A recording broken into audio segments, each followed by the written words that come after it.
Good morning, folks. Hope you had a wonderful 4th of July. It is now Saturday.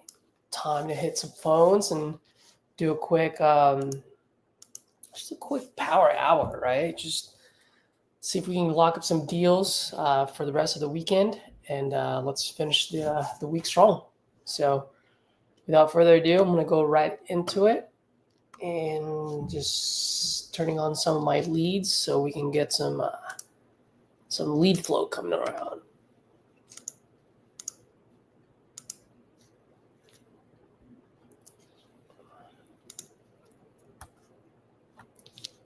Come on.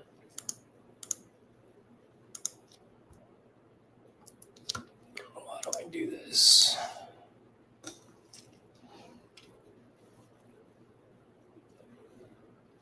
Woohoo! Hey, Mom. Look at Mom joining me on Instagram. Hey. How are you?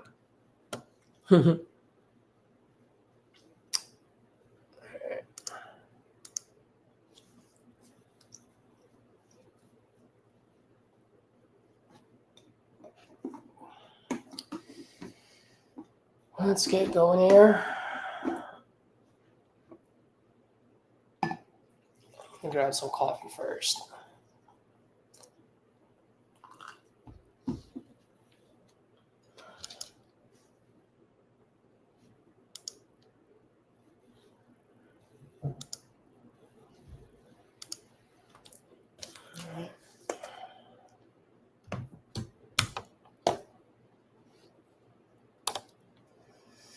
Let's get right to it.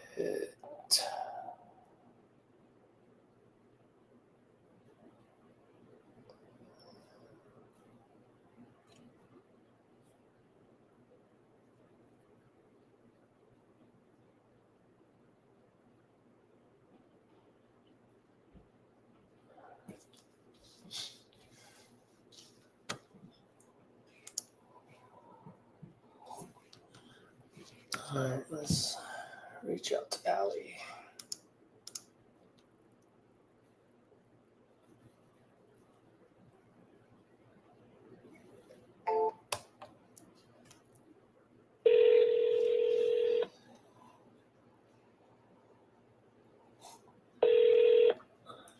Hello? Hello, is this Allie?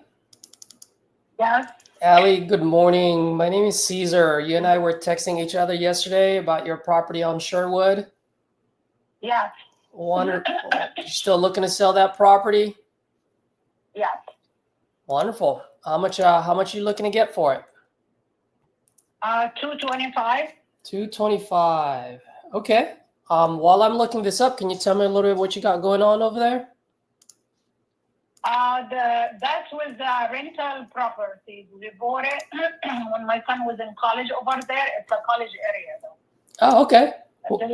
Yeah, and he was renting a room there, and when the owner was still in the house, we bought it. It has six rooms upstairs and one downstairs, and it has 2 full bathrooms upstairs and a half a bathroom downstairs.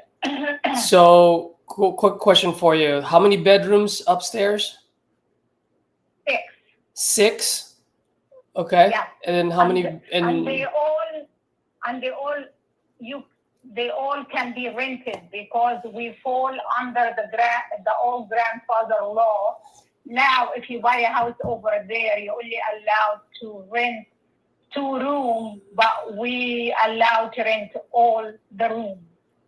Oh, okay. So, do you have tenants there right now? No. Okay. How long has it been vacant for? How long? Maybe it's been more like 2 years. Okay, so it's been vacant for less than 2 years? Yeah. Got it. Okay.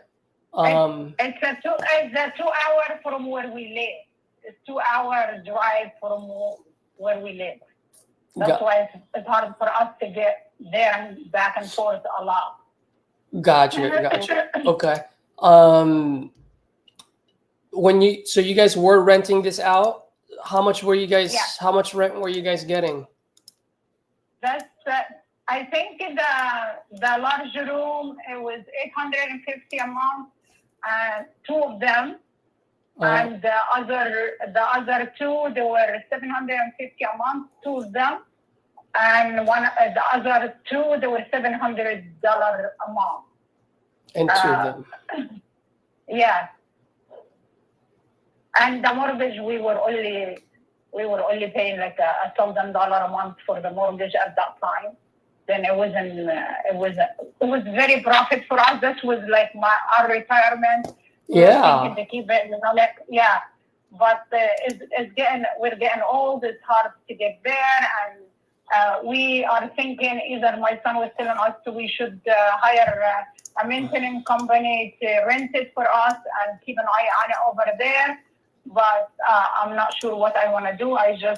We don't have the time or the energy to keep up with all what's coming with it. You know what I mean? Absolutely. I was just gonna say. I mean, that's pretty good money coming in every month. I mean, Yes. It's not even. It's 5 minutes from the college. My son used to rent it there when he was in that college. What college is it? It's Sony Delhi. Sony Delhi, right? That's right. Okay. Yes. Got it. Yeah. Okay. All right. Can you tell me a little bit about the property as far as like the condition? I noticed, was this a fraternity house? You can check the picture on Zillow. That's exactly what's in for now. Okay. How long ago were these pictures? This picture is a couple of years ago. One of the realtors in the town, they called us to list it for us, and we were not willing to list it. But she asked, people will be interested. Do you want to list it? And we agree, and she listed.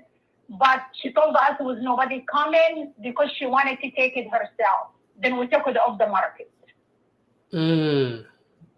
Yes, because over there is only one realtor in that town, and this woman, she buy all the houses in Delhi and rent it. And my son, he was a student there. He knows it was 200 people wanted to walking in, and she said there was nobody walking in. Yeah, that is how she was trying to play it, and we told her we didn't want to sell it, take it off the market. Yeah. Okay. So when she put this up on the market, when she took these pictures, did you have more tenants coming in after these pictures or no? No, we didn't try to rent it because there was nobody there to take care of that. We didn't. So no more pictures. And since then, we've been just paying the expenses, and we go once a while to check and leave. That's all what has been in. Got it. Okay. But the house has been dry out. We dried out. Couple of years, when we stopped going, we dried out. Then it doesn't have to have, over there it get cold in the winter. We didn't want the pipe to freeze or. Well, that's what I was gonna say. That was gonna be my next question. So you guys winterized it? Okay. Yeah, we winterized it. Yeah. Okay. Perfect. Yeah, that was gonna be my next question because it's been vacant for 2 years. It's so cold over there. Pipe starts to burst. Yeah, and by the way, all the floors is brand new, all the walls are brand new. Whatever you see, it's exactly the condition the house is. Got it. It doesn't need siding because it's a brick house. Yeah, I do see that. Let's see. I mean, how quickly do you guys want to close on this? And if you don't mind me asking, I don't know. Go ahead. I don't know because I told you I'm not listing it. I didn't list it. We were the next step. If I'm not doing it that way, I'm getting somebody there to fix it and rent it for the September semester. Got it. Okay. So right now, question for you, because I do see the pictures online. Is there anything else that I cannot see on here? Like, how's the roof? How old is the roof? What's the HVAC? How's the foundation? Tell me a little bit about those. No, I don't know. I think you maybe have to see it by yourself. I'm not sure. I can't tell you too much about it. Got it. Okay. I'm almost done here, but quick question for you. I mean, how did you guys come up with the 225? And when the lady listed, it was 260, and we know the prices is up there more than that now. And I feel like it will be a fair price. You know, we can negotiate a little bit, but not too much. You know, because even if you spend like let's say like 10,000, 20,000 on it, you're still gonna walk away with at least $70,000-$80,000. If you're young, you have your team to go there, fix what needs to be done, or whatever it is. It's gonna be a quick flip if you want to flip it. It's gonna be a very good rental property if anybody wanted to to invest in that. Has a lot of good than bad. You know what I mean? Yeah, because I'm looking at it. If I were to do this, I would. I mean, at the end of the day, the play here is to keep it as a rental, kind of like the way you guys did it. Been doing it. So she put it. The realtor put it on the market before, you said? That's long time. It has to be at least 3 years ago or something, and she listed 260. She listed at 260, and but she wanna give. She said there was nobody coming, but she's the one she called us to list it. We wouldn't list it. Yeah. She called us. She said, "I think it's a good chance you can sell it if you want, whatever. We're gonna list it." And she bought it, and she bought like it was no show, and we know it was 200 and more. It checked, but she ended up like giving us an offer for herself, and we said no, we're not selling it. Yeah. Because here I'm looking at this, Ali, and do you guys don't owe any money in this, right? You own it outright, or? Yeah, no. We still have a loan on it. Oh, you do too? Okay. How much do you guys owe? We owe 70, I think. 70? Yeah. Somewhere around there. Okay. Yeah. Got it. Okay. And then if we were to agree on a price, I mean, how quickly do you guys want to move? How quickly do you guys want to sell? I'm not in a rush. We're okay. It doesn't matter, Okay, so I'm not rushed now. So we're okay. So if we close on this in 30 days, 60 days, that's okay with you? Yes, we have no issues. Got it. Okay. I'm just trying to look at some of the properties that got sold in the area that has the same amount of rooms, and seeing how much but they got sold. Are they rentable or not? That's the issue. Oh, they are rentable. I'm not going to give you. Okay. I do this for a living, so when I comp, I find comparables that are comparable to your property. Okay. Right, like there's as is value and then there's current market value. So. Yeah. So I got you. Just bear with me. At the end of the day, Ali, I mean, I want to make sure that you cash out because you guys bought this, right? But also at the same time, I just need to make sure that I can keep the lights on my end. That it has to make sense. So hopefully we can find a common ground where you're happy and I can keep the lights on and put food on the table. So I can send my kid out to college like you did. So here's where I'm having a little bit of difficulty, and maybe you can help me. I found one place that actually just sold earlier this year, 2025. It is a 7-bedroom, 2-bath, 2,000 square feet, built in 1900s. Your house is built in 1912, and that one sold for $249,000. Okay. Is that rentable? That's my question. Yes, ma'am. It is. Yes, it's rentable. That's what I'm saying. If you want, I can send you the pictures. How many rooms? Yeah, seven bedrooms, 2 bathrooms. I know, but you only can rent 2 rooms. You only can rent 2 rooms, and the owner has to live in it. Yes. You can check that out. I'm telling you what is happening over there. No, I understand. Yeah. That being said, I'm still going to value it as what it is. So right now, if I were to put in, like you said, I probably just need to put in about $20,000 of rehab, if anything, right? So I'm looking at it as far as the value of that house would be about 250, maybe 275 at the most. Would you agree on that, or do you think I'm way Yeah, off? I think so. No, I think so. That's pretty fair, right? Yeah. Okay, so just to let you know, the way I buy properties, especially when it's a rental property, three things has to happen for me. One, I need my rent rate to be higher than 2%. So that's whatever the monthly that I can get out of it, I divide it by my all-in number. Okay, so just a simple math.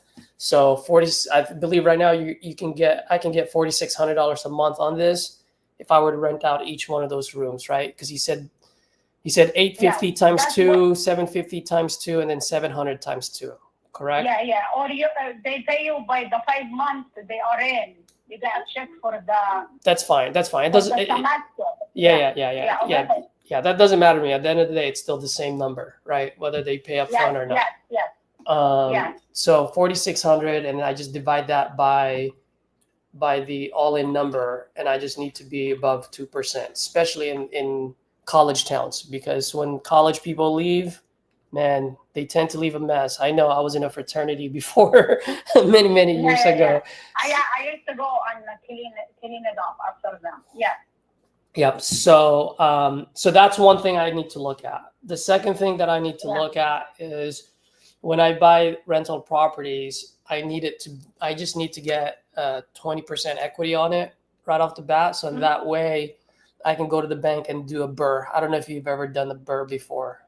Do you know what a BRRRR is? In our home equity? Is that what is it? Yeah, it's not home. A BRRRR is like when you buy. So when you buy, you rehab, you refinance, and then you get your cash out. You know what I mean? So yeah, I got it. So I just need to have at least 20%, and that way I recoup that money back. Okay. That's just my business model, right? Everyone's a little different, but that's my business model. Okay. And so the way I'm looking at it is if I can get this thing after I put in the $20,000 of rehab, if I can get this thing appraised to 250, okay, I got to subtract that 20,000 and so forth. I mean, my all-in number has to be at $200,000 in order for me to hit those three things that I was talking about. In order for me to get more than 2% and to get 20% equity so I can BRRRR it out. So question for you, I mean, you said you owe about $70,000 on this. After I pay that $70,000, I mean, how much money do you want in your pocket? Honey, we paid 100. We paid 115. We spent about 40,006 in it. It's not like we didn't spend money. Of course. Of course. No. I'm not saying that. I'm just asking you because if I buy this property off you, the first thing that gets paid off is the $70,000, right? The loan. So what I'm So what I'm asking is, how much money do you want in your pocket? I really don't know this stuff. You can make us an offer, tell me how much you will buy the whole thing with, and then I'll talk to my husband and my kids, and I can get back to you until you agree or not. Yeah, the thing is, simple, okay? So a question for you. I mean, are you negotiable at all with that number? Not too much. Yes, no, I don't know. All right. I mean, it doesn't sound like you're serious about selling. I mean, I'm serious about buying it. So I am. Why are you saying I'm not serious? I am, but I don't want to just give it. You know what I mean? You want to make money, I want to make money too. You know what I mean? Yeah. So I'll just run some numbers for you. We bought that place in 17. So I'm sorry. I'm losing you, Allie. Hello? Yes. I lost you there. I don't know if you were moving. No. Hello? Uh-oh. Hello? Yeah. Allie, can you hear me? Yeah. Hello? Yeah, I can't hear you. I don't mean. I'm gonna call you right back.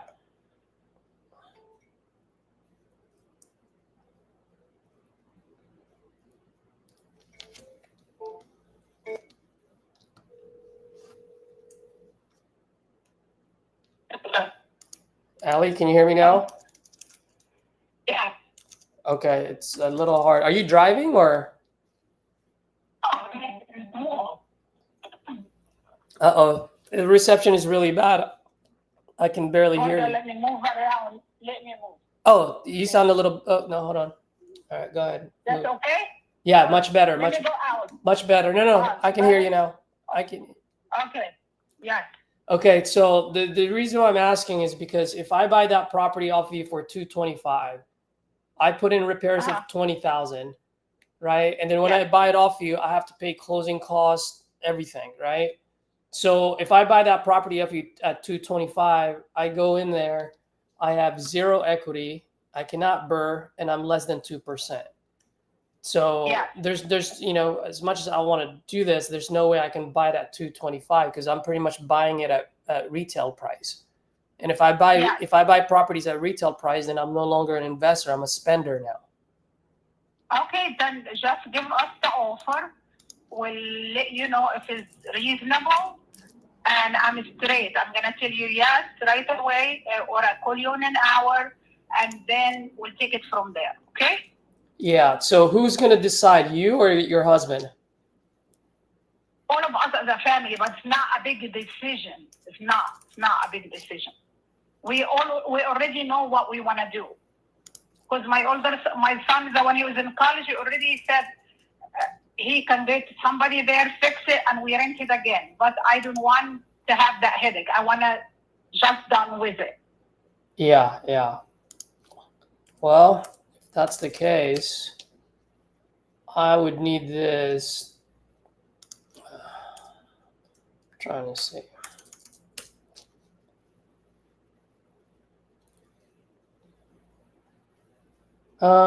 Top number, I would need this to be in the 160s. One what? I would need this to be in the 160s. No, I think it's not going to be considered. Thank you for your time. Okay? Bye. Okay. Yeah. I spent way too much time on that call. Oops.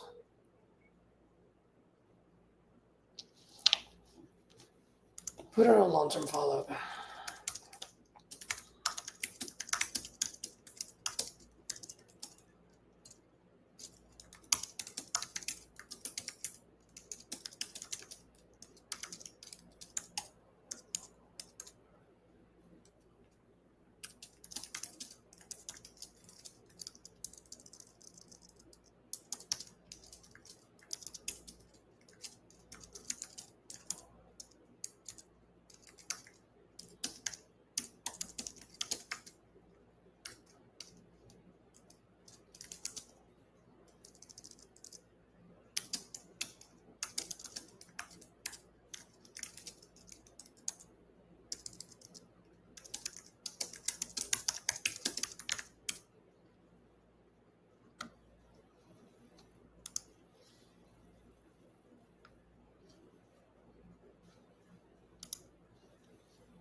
All right, guys, let me just put some notes on here.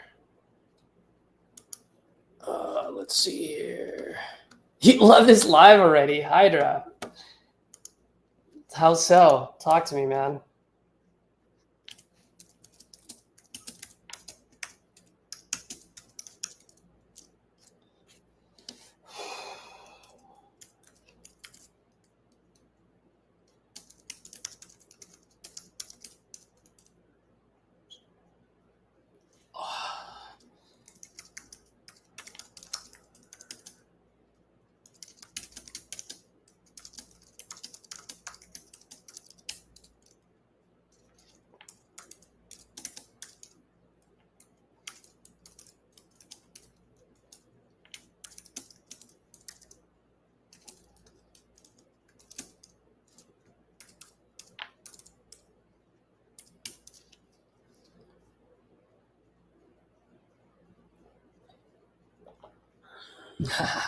Hail Hydra, let's go.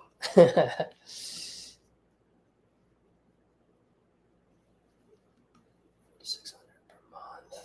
per month. 70K.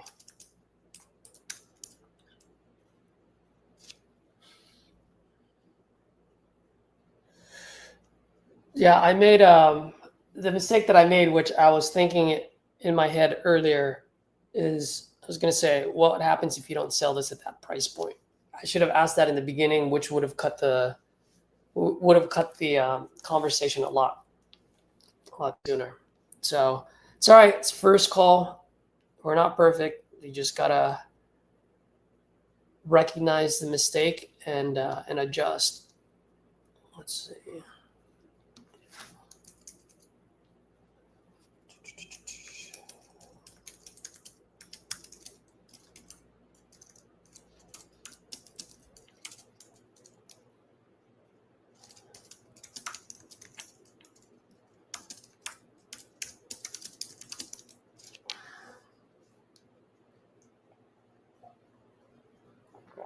Cade, how you doing? I think this might be the first time I'm seeing you on here.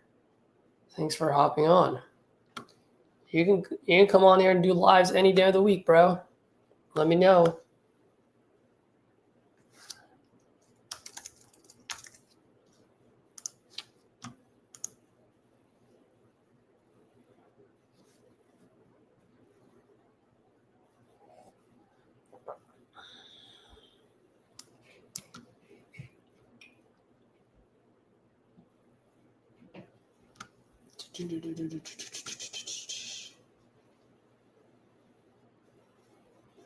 All right, let's see.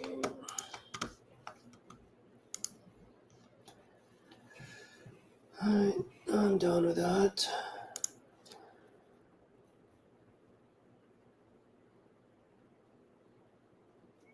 That's right, man. Imperfect action. That's what you got to do. Consistent imperfect actions.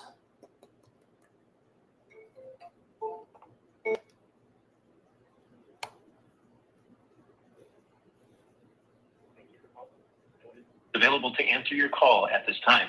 Please leave your name, number, and a brief message. Someone will get back to you as soon as possible. Hi, Marana. Good morning. Caesar here. Oh, this thing just keeps hanging up. This is a wrong number. All right. Whatever. I'm going to dead this because I already got a refund for it.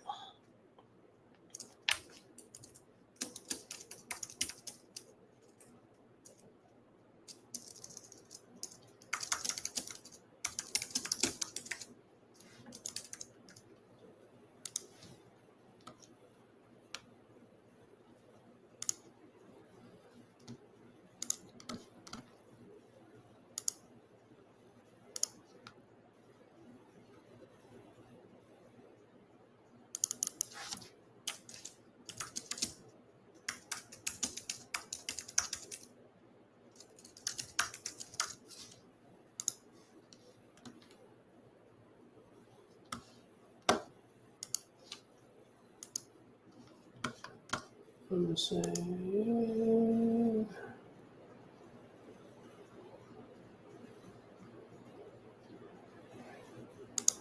Hydra, what's your KPI metrics with PPLs? It's about one contract for every 20 leads. If you look at the majority of it. Let's see, Brenda.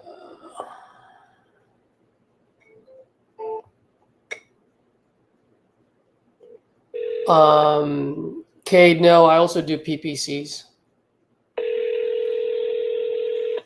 I got my PPCs down to about $28 a lead though, so very comparable to Speed to Leads Coupon Club.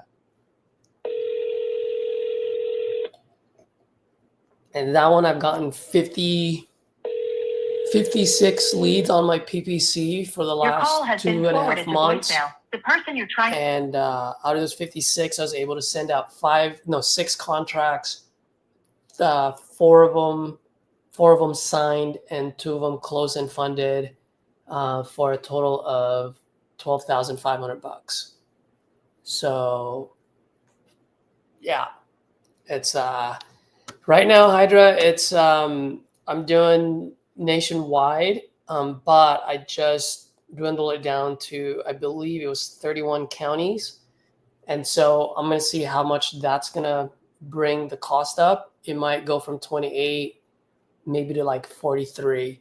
So if I can just keep it within that, coupon club, 30, anywhere from $30 to $49, I know I'd rather have a PPC, someone who actually took the time, went on my website, filled out that information, call them while they're filling out the information. For me, I'll pay the extra few bucks for that,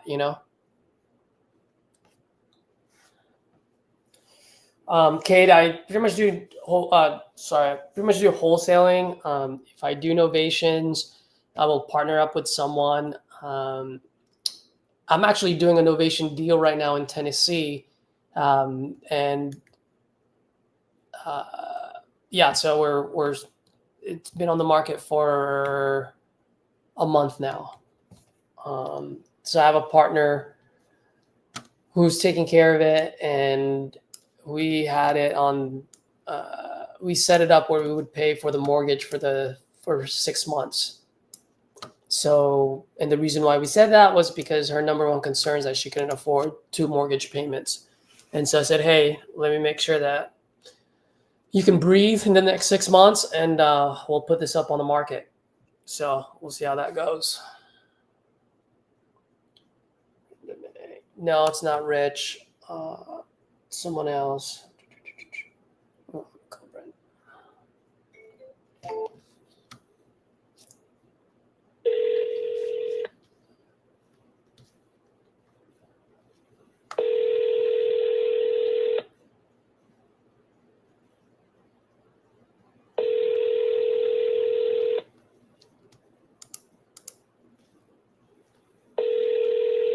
Your call has been forwarded to voicemail. The person you're trying to reach is not available. At the tone, please record your message. When you have finished recording, you may hang up. Hey, Brenda. Good afternoon. Caesar here, calling about your property on South Meridian. Looks like you're looking to sell this property. I am looking to buy a couple of properties in that neck of the woods for this month. Give me a call when you get this. Let's see if we can make something happen. Bye.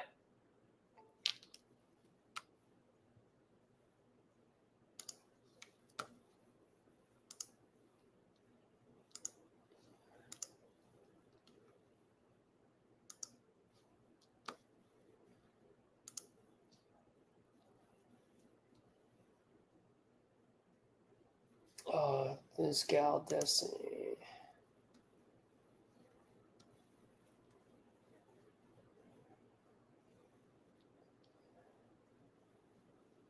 All right, let's look at this one.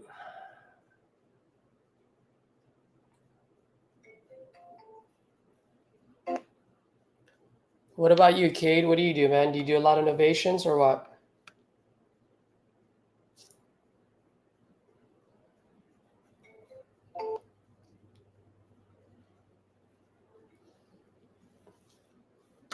What is going on in here?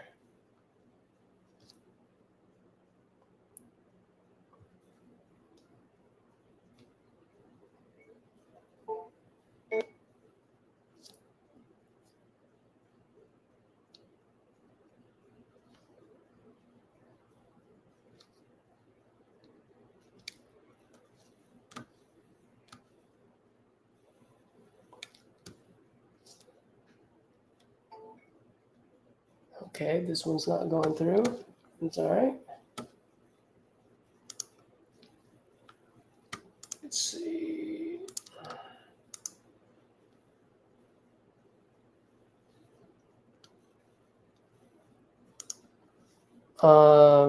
Hey Nahom, I see that you're on Instagram here. You say, how do I find leads? You've been struggling with wholesaling. Only been 2 months. Hey bro, it took me a while. 2 months. Your number one goal is to just get your ass kicked as many times as possible, as quickly as possible. As far as leads go, if you've got capital, buy leads. If you don't, practice on FSBOs. just to get the words out of your system, to be able to, to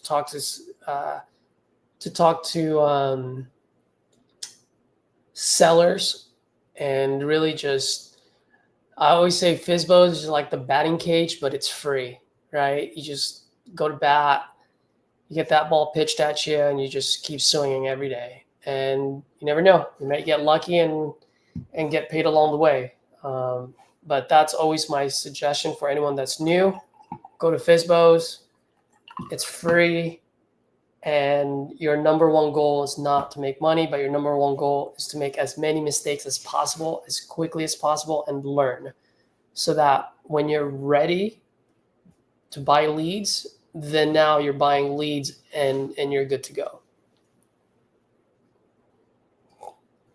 And Kate is absolutely right. Or go work for someone, let them teach you the game.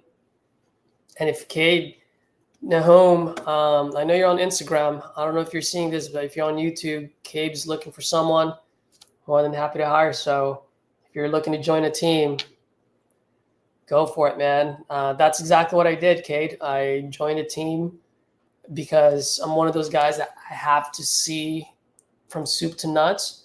Doesn't mean I'm not committing to any actions. I was calling every day, 200, 300 dials a day. But I just needed to see it. So once I can see it, then I can plan for it. So that's what I did. I joined a team, and it gave me the big picture of what needs to be done in this business. So yeah, great call out, man.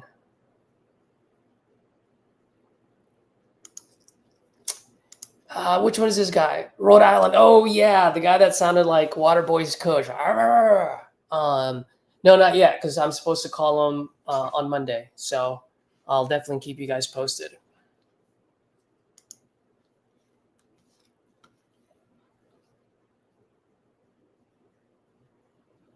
And then also, but the one that's really good is the lady, Nick, if you were watching, I'm supposed to call her on Monday as well. So I called her, was it yesterday? No, Thursday. And she's like, I'm going out of town with my family, 4th of July. Give me a call on Monday. So keep you guys posted on that one.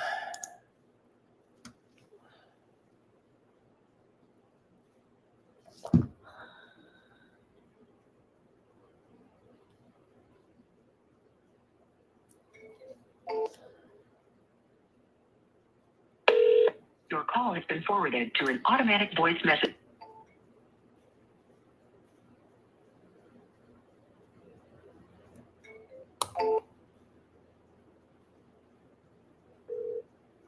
Has been forwarded to an automatic voice message system. 972268120 is not available. I forgot to mute that. Please record your message.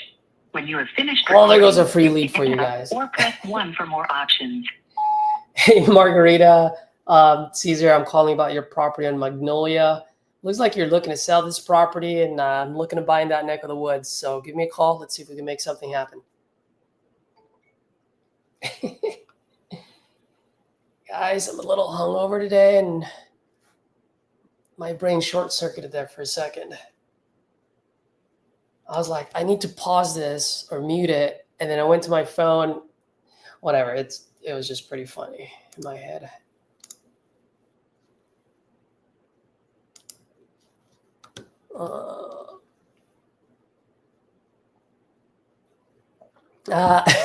I still have it, bro. I'm just not moving it as much.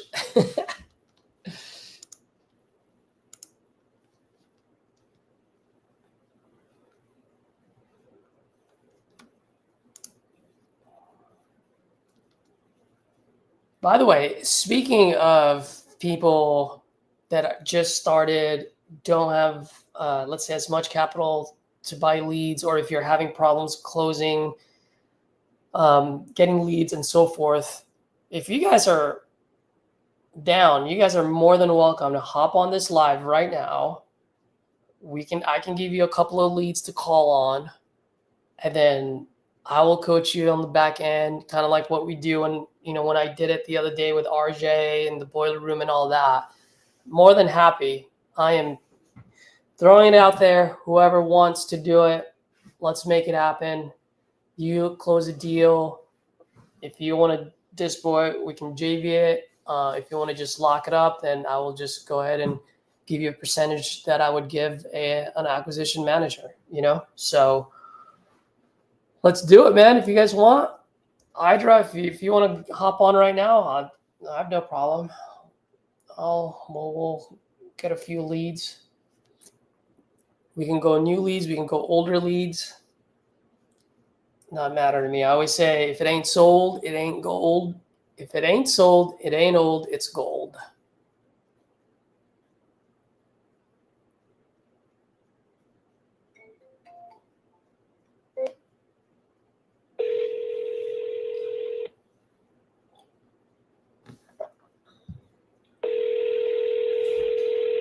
Alan, do you need a face cam? Not really. It would be nice just to be able to see, just so that I can see what you're doing. I can.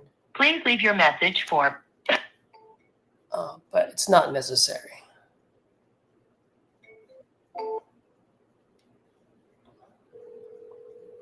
But I would suggest if you were to do it, you'd hop on it using a. Please leave your message for. Alan Clear. Alan, good morning. Caesar here. Hope you had a great 4th of July. Calling about your property on Fox Trail. Looks like you're looking to sell this property. I am looking to buy in that neck of the woods. So give me a call when you get this. Let's see if we can make something happen.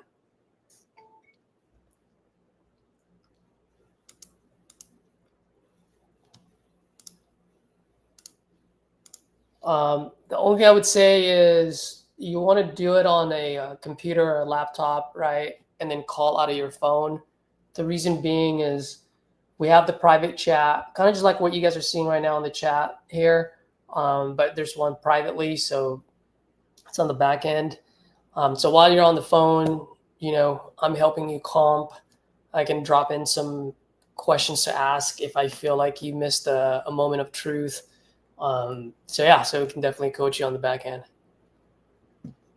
4th of July is over and it's right back to the grind. Bro, we were grinding yesterday. What are you talking about back to the grind? No, we only did an hour or 2 hours, I think.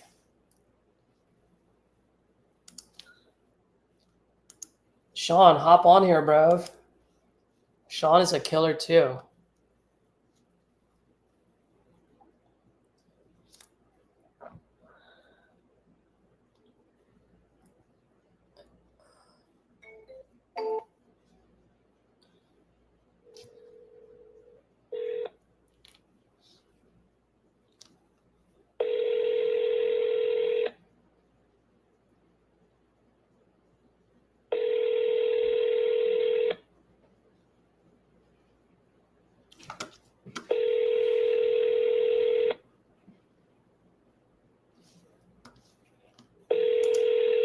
Kevin, I started on October 31st.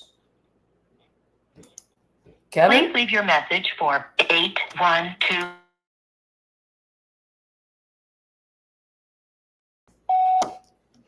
Hey, Kevin. Good morning. Caesar here, calling about your property on Continental Camp.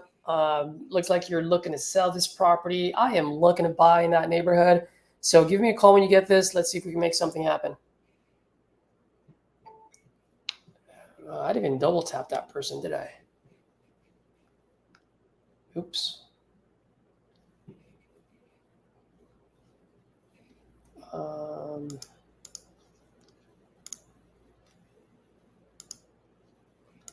Let me see. So Kevin, how long have I been wholesaling? So I started on October 31st, 2023 is when I decided that I will get into the business.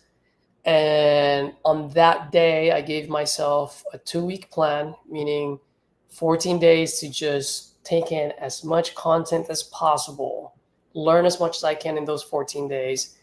And on the 15th day, come hell or high water, I will go ahead and make the phone calls. Doesn't matter how much or how little I know. I will make the phone calls on the 15th day, come hell or high water, and that's exactly what I did. At that point, I didn't know about PPLs. I didn't know about leads. And quite frankly, I didn't have all the capital to buy the leads. So I did what everyone else would do, what everyone else learned from the YouTube, which is pull a list, right? Stack them, and then cold call them. So I was doing that, and I was literally starting at 6 o'clock in the morning, because I live in California. I'll go from 6 to 10, and then 10 a.m. to 2 p.m. I would take a break and take in more content, and then I would work again from 2 p.m. to 8 p.m. The way I did it was at 6 o'clock in the morning, I would call Florida because it's 9 o'clock, right? So I would literally work from the East Coast down to West Coast, right? So by 10 o'clock, it's 10 o'clock in California, right? So I would work my way down from east to west. 10 a.m. to 2 p.m. I found those are my dead hours. Doesn't mean those are your dead hours. Some people on here might say, dude, that's when I get the most amount of connections. That was just for me. So I used those hours for personal growth. So whether it was reading a book, watching YouTube videos, talking to other folks that I've met up at meetups, right? I would go have coffee with them or virtual coffee and just pick their brain. So that's what I would do for those 4 hours. And then from 2 p.m., I would start again. Why? Because 2 p.m. in California time, it's 5 p.m. in Florida. So I would call them when they get back home from work. And then once again, I would go Florida and then move my way to Texas and then move my way to the West Coast. That was my that was my deal. The first six to 10 months, man, just grinding, you know. And then I closed 2 deals creatively. They didn't hit the closing table. And then I got introduced to RJ, and then I literally just watched one of his short videos, and I'm like, this is it. This is the simplest form. This is what I've been looking for. Because while I was doing creative deals, listening to other folks, I'm like, this is just too complicated for a simple transaction. And so RJ just resonated with me more than anyone else, right? Doesn't mean the other guys they're all successful in their own rights, right? They figured out what headache they're okay with. And so for me, I just resonated with RJ, and I watched that short video, and I locked up a lead that day. And within the first 23 days of that first video, I ended up locking up 17 deals, which only 3 of them hit the finish line.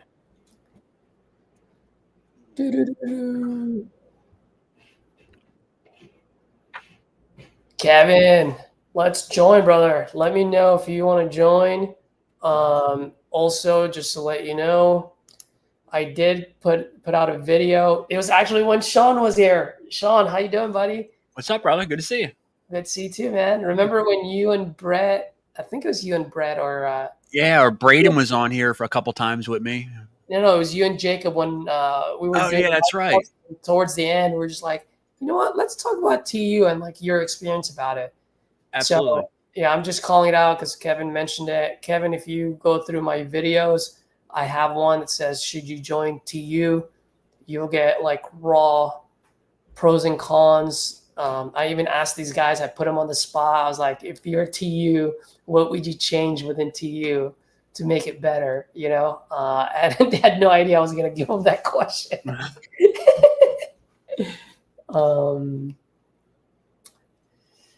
Let's see here. Give me 1 second. And for just a quick,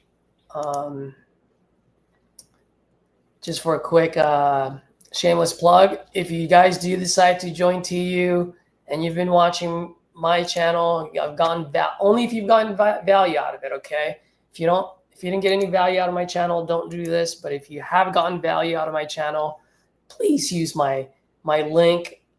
This would definitely help. It only gives me, anywhere from 10 to 20 leads, depending on what type of lead I buy. So it's definitely, it can definitely help out with some lead generation. I'll drop my link on the chat as well, guys, so you guys can copy it. Just make sure you guys use it. This thing's perfect. Home, Titanium University. I don't know exactly how much it is now. I know they've changed it. So if I were you, I would just pick up the phone or go on their website, sign up so that you can talk to either Justin or Garrett. They'll let you know. But I'll tell you, man, it's worth every single penny, because not only do we talk about business, but we talk about personal. People have gone on there just fucking gloves off and just telling people like, hey, this is my situation. I need help. I don't want to go back to my W-2. What do I need to do? And it does go up over time, Caesar. You know, at the Titanium University, I think it gets more expensive with each class as it goes on. So it kind of, so it pays to join, you know, get in when you can instead of waiting for, because then you're just going to pay more money when you do want to get in. So I think, but it's worth every penny, like you just said. Yep. Cool. Sean, brother, thank you for hopping on, man. Let's just go ahead and make some calls. Please don't let me slow you down. If I'm answering questions, doesn't mean you don't call. Just keep dialing, bro, and I'll shut my mouth once it gets picked up or something. So this is the problem I had last time. Like, I hear you out of the same speaker I hear my seller out of. So I am actually going to have to mute you in order to hear my seller. So I won't hear you if you are talking anyway. So, but that's what it'll be. Yeah, and don't worry about the controls, man. I can mute you as well. Like if I'm on the phone and then your thing's still just ringing, I'll mute you. Don't worry about it. Just keep dialing.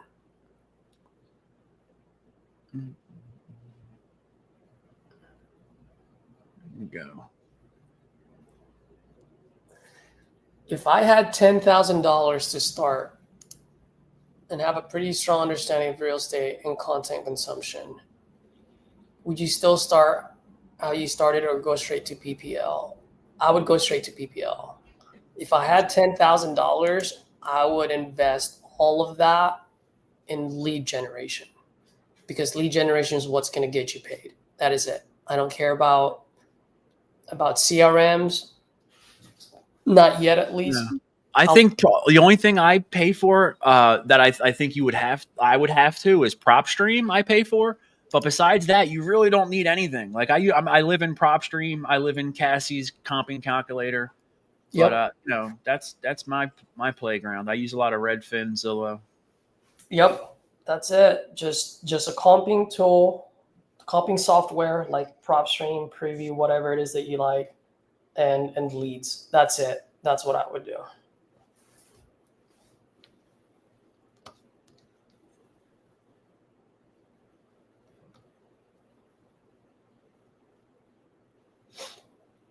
Perfect. So, Adam, you said, what's the difference, honestly, compared to other coaches?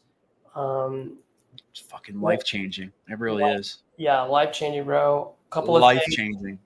Couple of things is RJ and Cassie are on there 3 times out of the week. So Monday through Friday, we have Zoom calls. And there are days when these guys would go for 2-3 hours just teaching and coaching and mentoring. RJ's doing live calls. Cassie's doing live comping calls. There's a comp portal, so you can drop your deal in there to see if it would be a deal or not. They would comp it for you. RJ doesn't even really want to JV with his TU members, because he would rather have us JV with each other so that we can all get paid together. Now, if he needs to step in and because he's got a buyer and he can move it, then of course he's going to do that. But he is the type of guy that would be like, dude, JV with Braden instead, JV with Danny instead.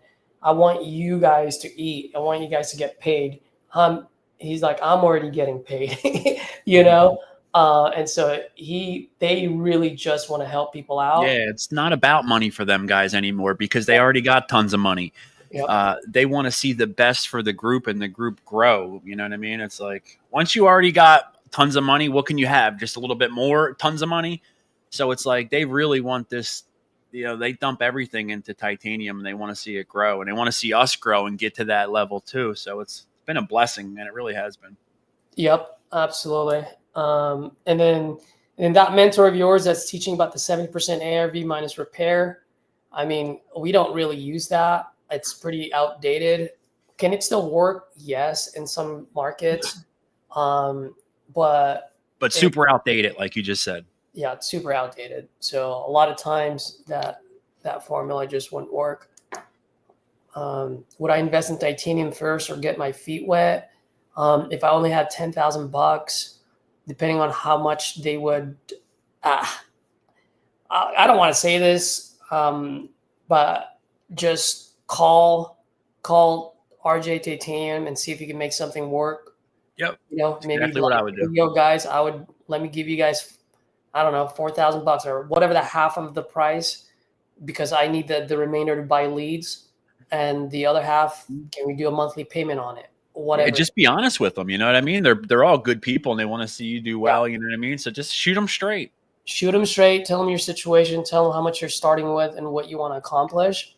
And trust me, RJ and them, they're not going to be like, give me all your money so you have no money for your leads. RJ's going to be like, no, brother, I want you to keep the majority of that for your leads. Yeah. Right. And then I think he can really get rolling with 10K though. That 10K number he said, Caesar, like he could totally be off to the races and sprinting. You know what I mean? Yeah. Yeah. Like you could be off to the races. It's all about, you know, getting over that hump and picking up the phone. A lot of people struggle to actually just pick up the phone, and, you know, for whatever reason, there's that fear of, like, you know, people don't want to mess up or don't want to sound stupid on the phone. Everybody was, you know, started at one time. So the best thing to do is just dive in and just, you know, sink or swim time. It's like, just start paddling, you know what I mean? And good things are going to happen. You're going to mess up along the way, but with that is growth, you know? Yep. And one thing that Nick just mentioned here, and once again, Sean, if you want to keep calling, bro, please don't. Yeah, it's not. Is it going to bother you if I start dialing? No, right. Please don't. All right. I'm going to mute you and start dialing, so you can do your thing, and I'm going to I'm just dialing away. Yep, just dial away. So just want to mention this to Kevin and to other folks that perhaps are not part of TU. There was one time when a TU member was like, "Hey, I'm going to have to cancel this deal because seller doesn't want to come down on price." Blah blah blah. And then RJ ended up calling that seller right live on implementation call, and RJ's like, "You know what? Let me just call this guy and see." And this guy was trying to be an investor, and his way of thinking as far as profit goes just wasn't the right way. And so RJ educated him, and then RJ actually allowed him to get into TU. He's got no capital, made a deal with him on the spot. He's part of TU now. Now it's up to him to commit to the actions that he needs to be successful. So the reason why I'm saying that is I'm not saying that RJ is going to allow you to come in for free, right? Because that's their business. I'm not part of TU on that end, so I'm not going to speak for them. That being said, I just wanted to share that story with you just to show you and to impress upon you on how much these guys want to help people out. So hopefully that made sense. And if it didn't, if I was just rambling, Adam, PPL leads, are they that motivated? Yes, especially the ones that went online to fill out a form.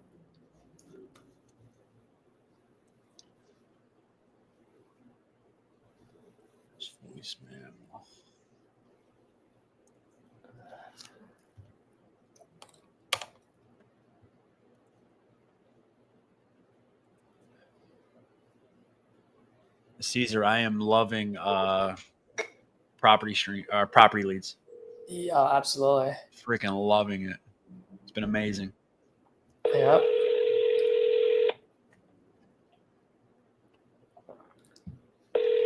Oh, well, Nick, if he backed out of the deal, that's his deal. I didn't know that. Yeah, I mean, that's his option. I'm sorry, the person you were trying to reach has a voicemail box. I don't know why you would back out of it if you can get in for free. Just the knowledge that you can get out of it, it's insane.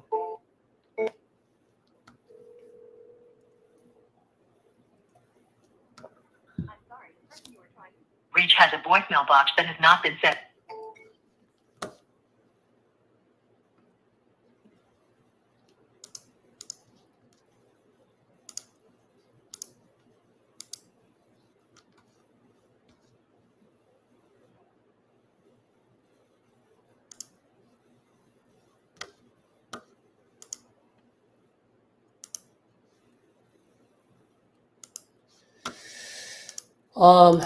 Adam, what I'll do, because I've been talking quite a bit, keep dropping the questions, by the way, guys, but I do want to make some calls. Adam, once we get on a call, I'll definitely share my screen when I'm running the calculator so you can see how I'm calculating to make an offer.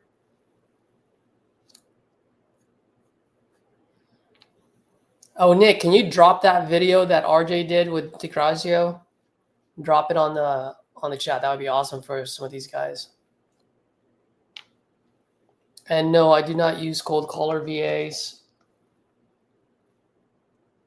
Just not my style. If you're going to pay for cold caller VAs, you might as well just pay for leads. It's the same thing. Kevin, thanks, man. Thanks for hopping on. I think this is the first time I've seen you. If you like what you heard, smash that like button and subscribe. That would help your brother out. Let's go.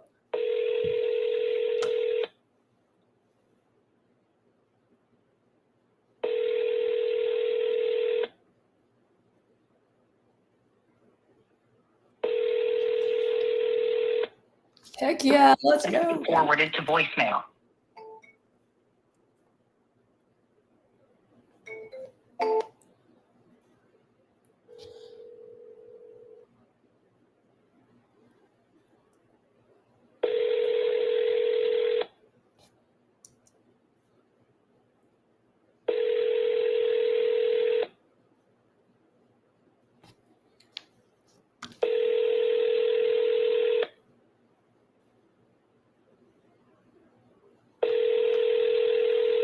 Your call has been forwarded to voicemail. The person you're trying to reach is not available. At the tone, please record your message. When you have finished recording, you may hang up. Hey, Terry. Good afternoon. Caesar here. You responded to my text the other night. Looks like you're looking to sell your property on Railroad. Give me a call when you get this. Love to chat with you. I am looking to buy in that neighborhood. Bye.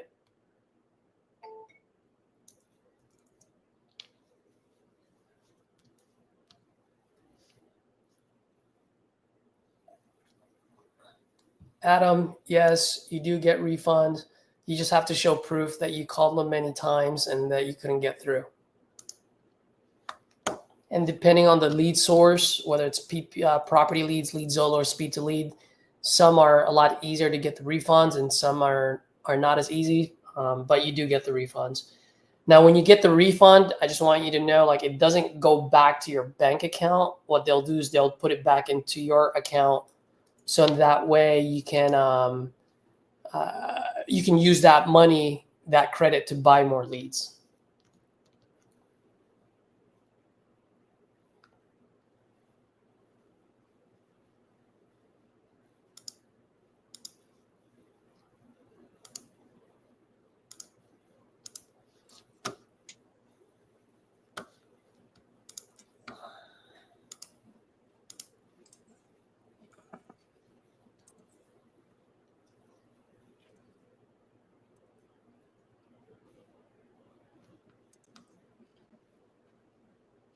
Caesar, are you not getting a lot of answers today?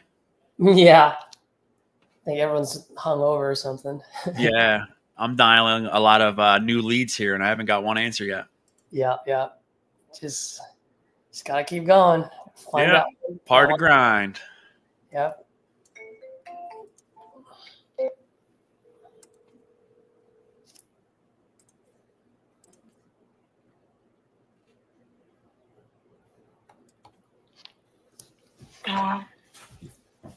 Hello? Hello? Yes, good morning, ma'am. My name is Caesar. I'm calling for the owner of 328 Blaine Drive. Is that you guys, or did I catch the wrong number? All right, I apologize. Yes, the wrong number. All right, have a good one. Bye-bye.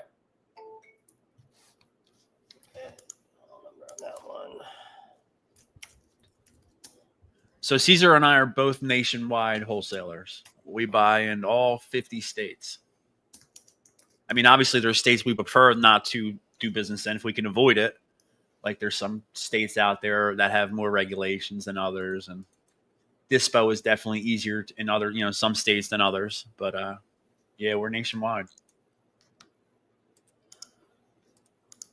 Yeah. So who was asking questions earlier? So Adam, so that one, that's a wrong number. Since I have a CRM, it's transcribed. So I just pull that up, screenshot it, and then send it to Speed to Lead, and those guys will refund me within a day.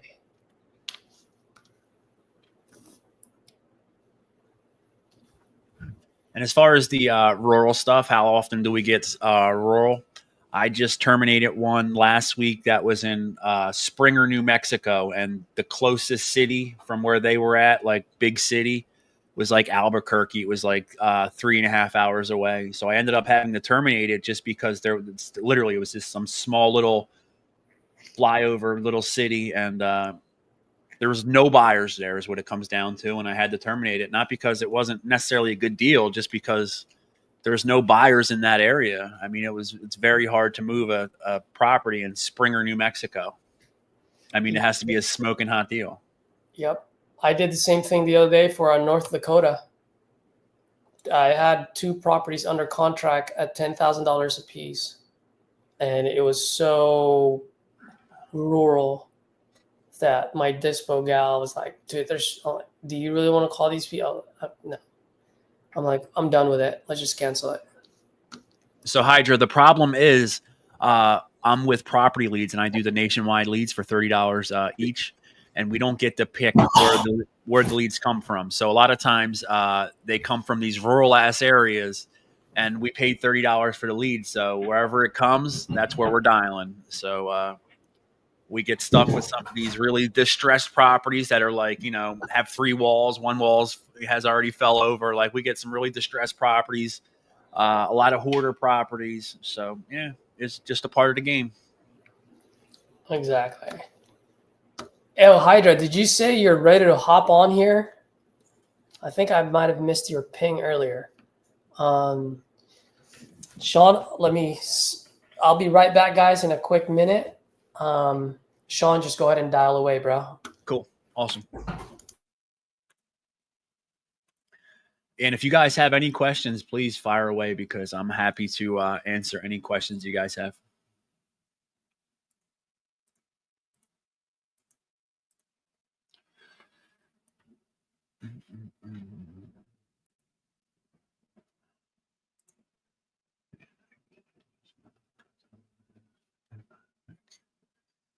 All right, here we go.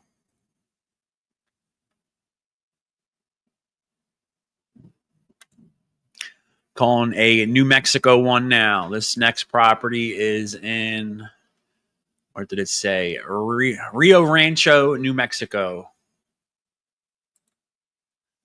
I don't know that it's rural, but I'm guessing it is.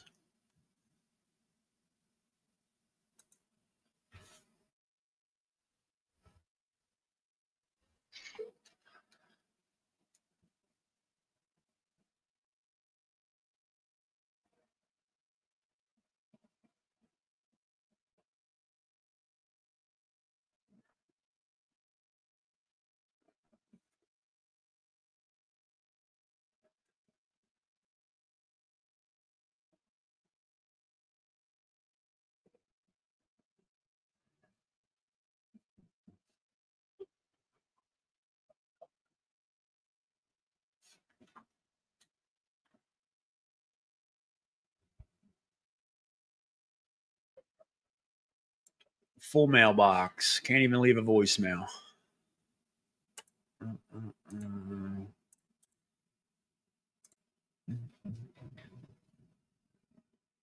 Rio Rancho is good. I used to live in Albuquerque. Yeah, Albuquerque was the closest city to that property I had last week.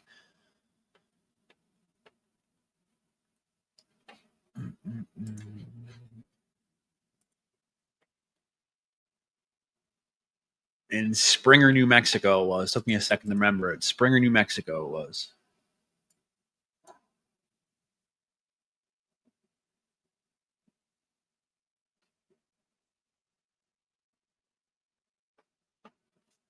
Jude, I think a lot of people, do exactly what you're describing, where they don't pick up the phone right away. That was my big problem. What do they call it? Like, there's a word for it where you don't want to, Paralysis analysis. paralysis analysis, like where you just get stuck in that shit. I can't tell you how many RJ Bates videos I watched before I pick up the phone and like I seen him do it and I was like, I wanted to do it. I struggled with that shit for months and months and months, maybe over a year. I would say maybe I was watching RJ for like a year and a half, maybe, before I actually was like, I'm doing it. Crazy, but that's my story. I'm a big YouTube guy, so like I don't even watch TV. Like I just typically take in content on YouTube, and that's how I got dug in with wholesaling, selling my grandfather's house at the time, who had just passed away.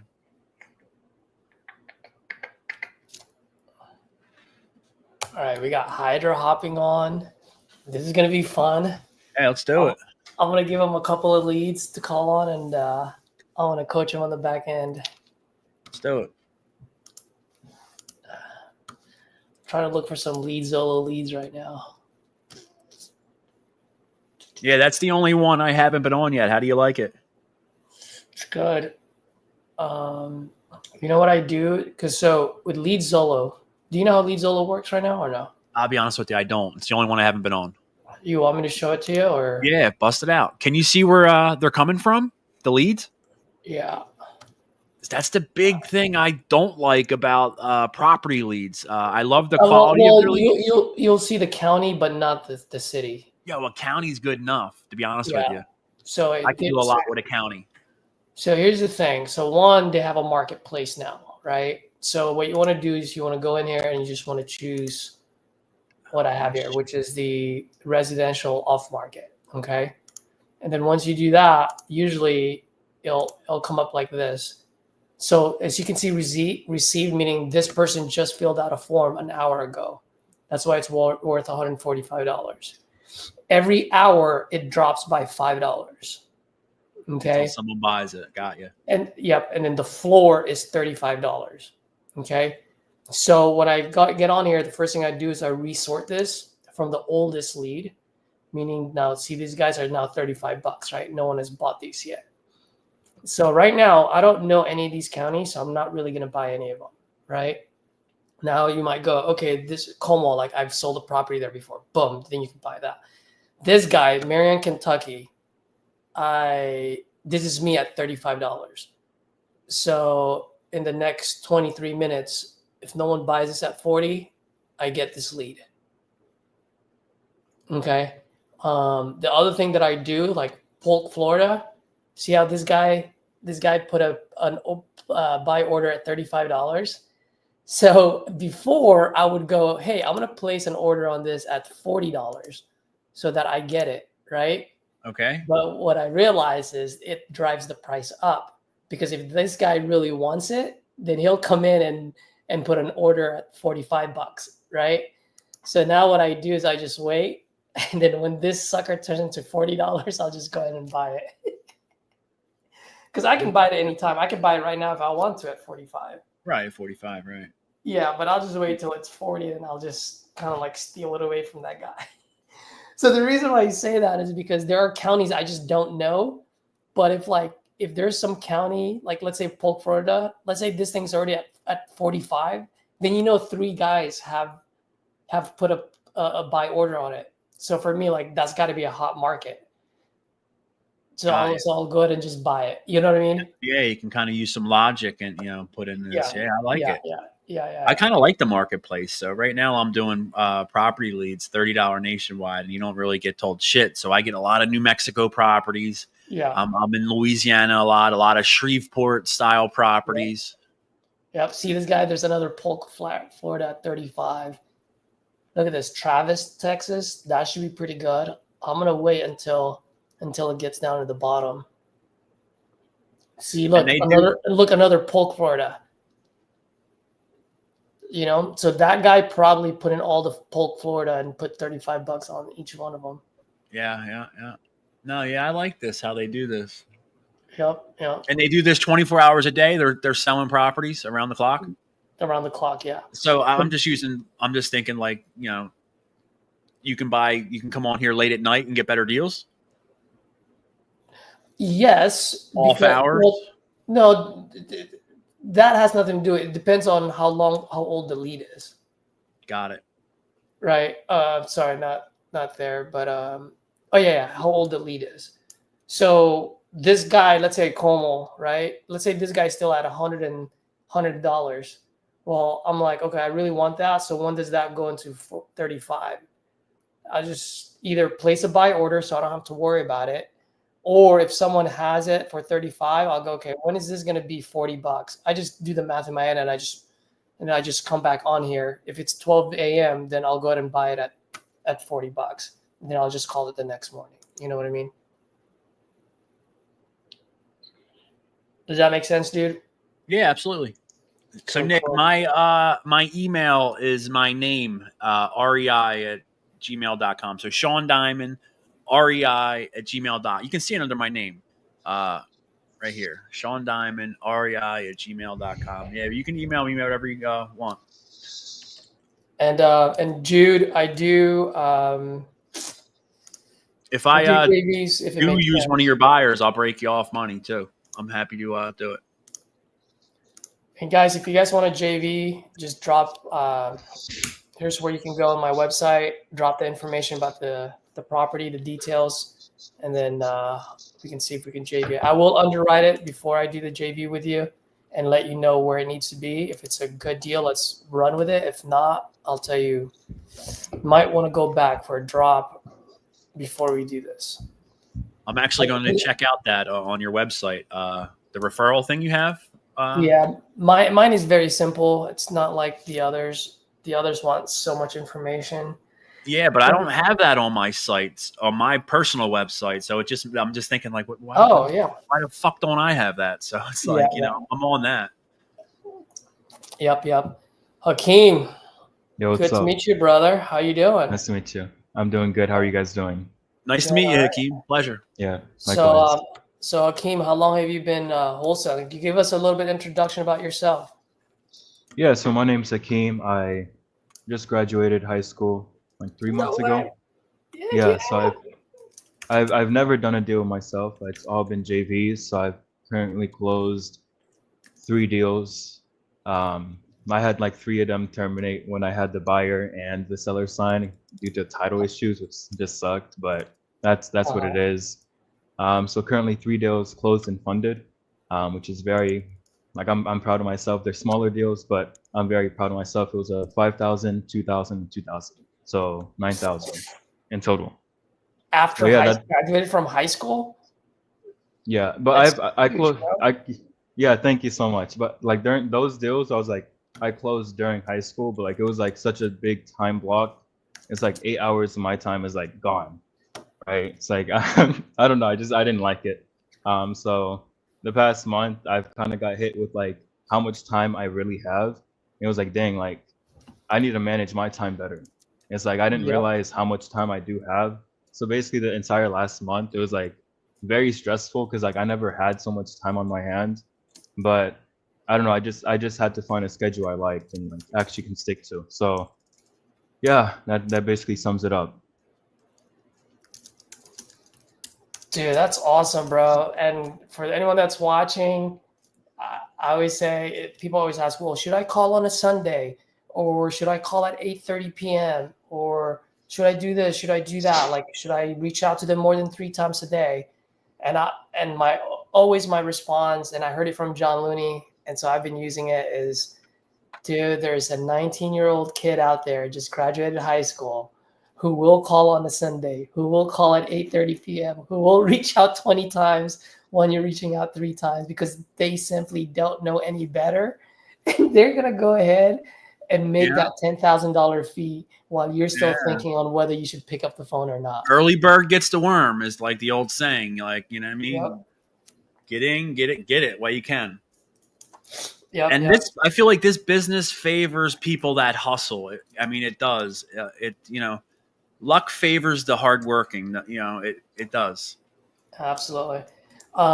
Cool. So Hakeem, have you bought speed to lead leads before?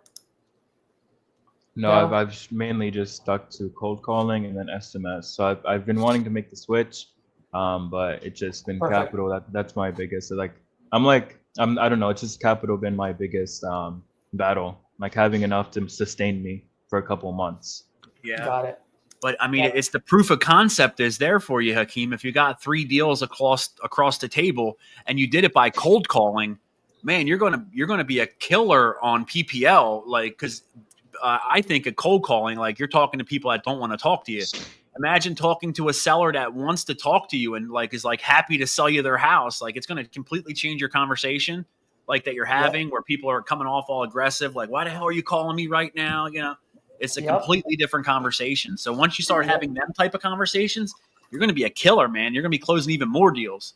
I know it sucks to pay for PPL leads, and I get it, but just think, like if you put like 10% of like, you know, whatever you make off of them other deals, you put 10% of that into PPL, like I'm telling you, it pays for itself in the end. Yep. You got to feed the beast, dude. Akeem, and I don't know your situation, bro, but just for the few minutes that I just got to know you, dude, if you can afford it, and even if you can't, I would say as soon as you get off here, get on Titanium, set up a call with Justin and Garrett. Because, bro, we have a couple of other high school kids out there that are part of TU. And just the knowledge that you're going to get from hanging out with people like me and people that have more knowledge and experience than me is just going to skyrocket you, bro. Yep. I'm just telling you right now. It's so important to put yourself around people that you are aspiring to be like. If you want to close deals, put yourself around people that are closing deals all day long. And before you know it, like you are one of them, and you know it's so important, I think. Yep. And just to let you know, man, we don't get paid for this. This is not what's the word that I'm looking for? It's not what is it? I feel like it's my duty to put people on to Titanium the same way someone put me on. It's it's been life-changing for me. So if I can change one other person's life the way my life's been changed, then it's worth it. Yep. And also, to Hakeem, sorry to cut you off there, Sean. You're okay. But, you know, you getting on a phone call with RJ's team to just learn about how you can join TU doesn't mean you have to sign up, right? Like, but put your name out there and just let them know. And if it's not the right time for you to sign up, then don't sign up. You know what I mean? But it's worth for you to get the information so that you can make a decision. Yeah. Like they don't tell us to come on here and say this stuff. Like we're on here saying it because we want to, and it's like what we believe, you know?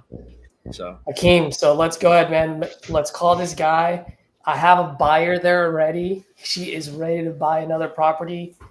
So if we can lock this up, bro, this would be huge.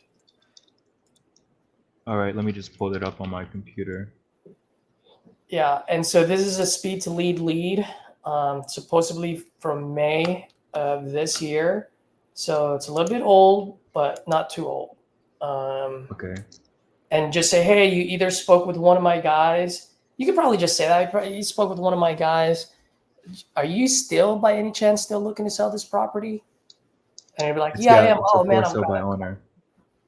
Is it on? I'm not sure if I can like show the address on right now. No, don't. Yeah. Let me look it up. up. But it's just So I'll just okay. Caesar, I'm going to dip off right now, but it's been a pleasure. I'm definitely down to do this again. I got to get with a Zoom with Scarlett right now, but always down to do this again. Guys, you got my email, Sean Diamond REI@gmail. Please reach out. Happy to talk and help anybody out. And I'll talk to you guys soon, right? Sweet. Thanks, Sean. Have a good one, brother. Cool. Okay, so it's for sale by owner now, huh? Mm-hmm. Dude, this is perfect, bro. It's been on for 44 days. So, dude, let's just give this guy a call. Yeah. Okay. Let me know if you guys can't hear. I have like a funky mic. It's like very cheap. So no, we can hear you. We can hear you perfectly fine. Are you gonna call off of your phone, or are you gonna call off of your phone? Your phone. Okay. We might not hear the seller because unless you put your phone next to your microphone. Yeah. Yeah, I'll do so. And if you guys just tell me, like, I can hear you from here. Just Oh, tell me. do me a favor, bro. Here's what the best way to go about it, okay? Because you're using off your laptop, right? Yeah. Okay, this is what I would do if I were you. First, go to settings. Go on StreamYard, go to settings, Okay. and then click on audio. Mm-hmm. So on your speaker should be your headphones. Yeah. So in that way you can hear me, right? And then Mhm. make your microphone as your PC or your laptop. Okay, I'm not sure. Okay, let me know if you can hear me after. Can you hear me? Yeah, still can hear you. Yep. Is it good or anything? Is it bad quality? No. It's fine. It's a little bit. We can hear kind of like not noise.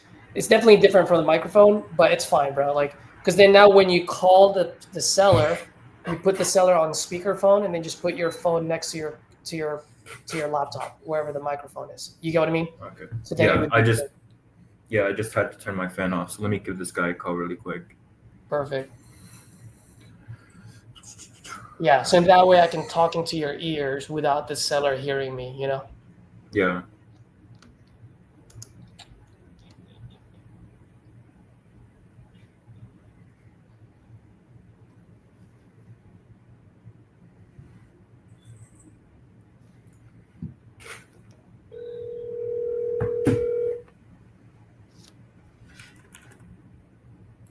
Let's go, Akeem, dude. I'm stoked.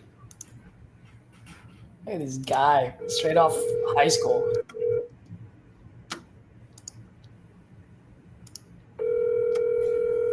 Let's just make sure we double tap this Your guy. call has been forwarded to an automatic voice message.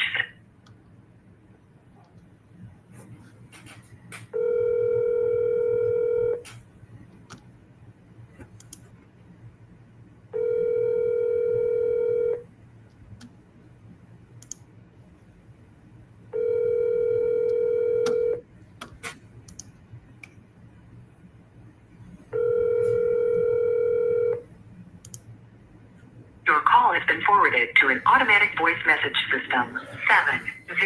7049555. I got you. I muted you. It's okay. Don't worry about it. At the tone, please record your message. When you have finished recording, you may hang up or press 1 for more options.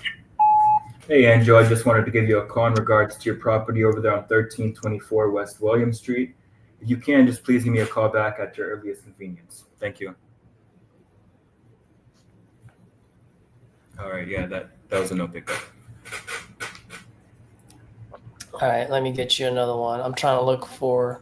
So I have 4,500 leads from Speed to Lead from someone within TU, and so I'm gonna pick a couple of good ones for you, bro.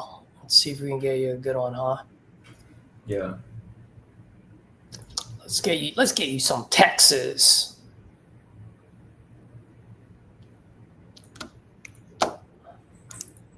All right, let me just get this thing set up. Maybe I should have done that while you were calling. No, it's fine. My bad, guy.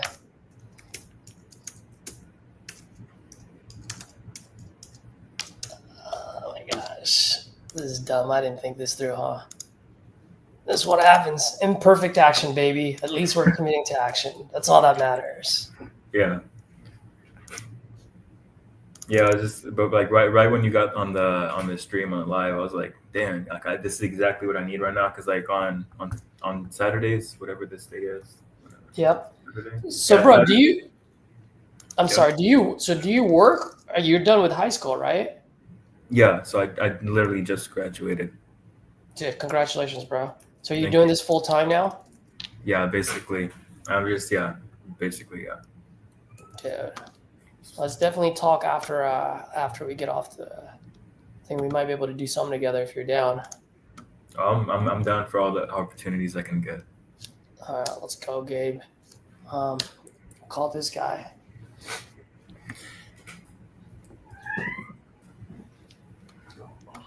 Let me take my cat out.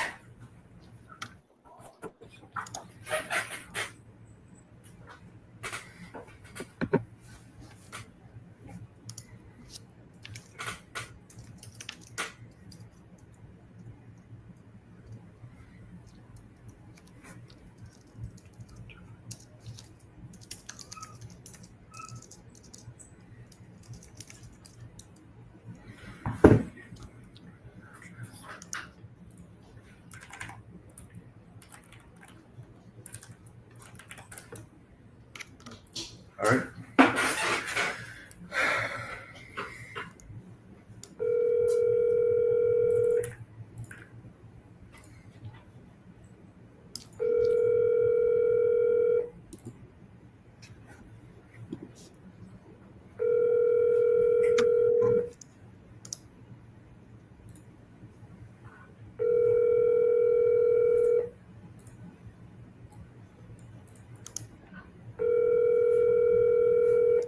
Your call has been forwarded.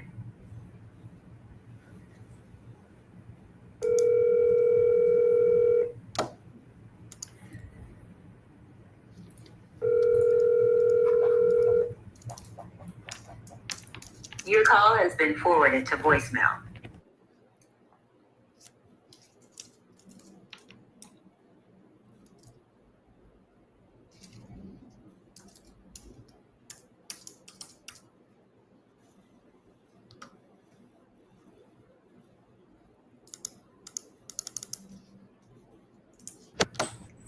Yeah, that was a no pickup too. Okay, cool. All right, man. Almost done here. I'll send you the next one. This one's the same thing. All right. These are all speed to leads. All right. If I don't put any more notes, then it would be speed to lead. If it's from property lead or lead solo, I'll put it on there. Okay. Otherwise, right. it's just the name, address, phone number. It's the same thing as the first two. All right.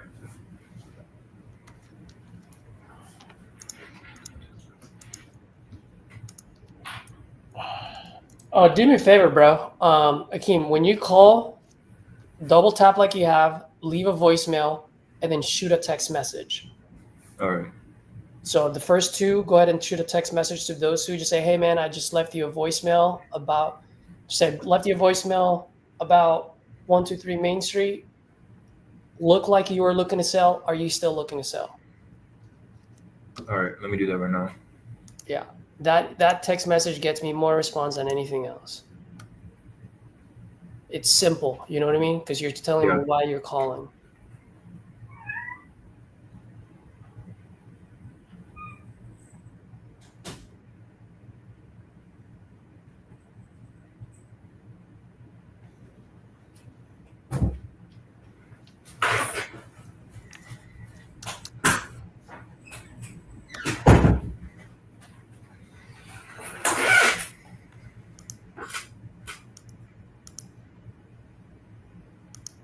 That one. I better call that new read, Roger. Yeah, go for it. Here.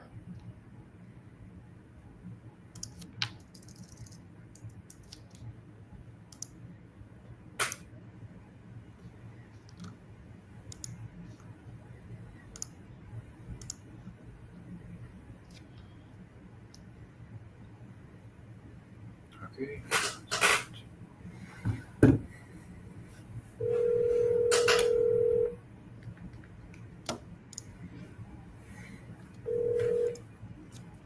The subscriber you are trying to reach is not available. Please leave your message after the tone.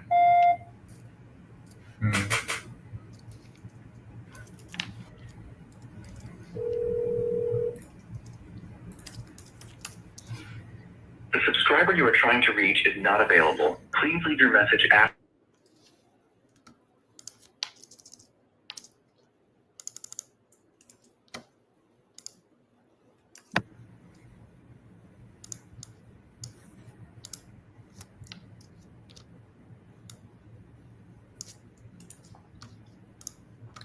All right, brother. I'm gonna put another one.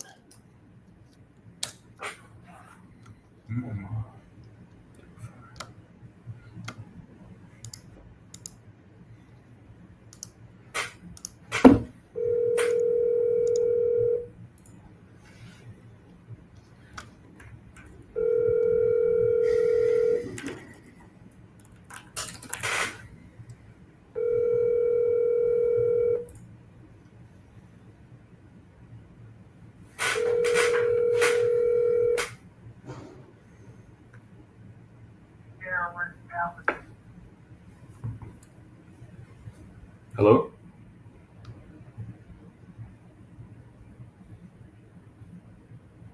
Oh, that was the voicemail. Jeez, no one's picking up. I know.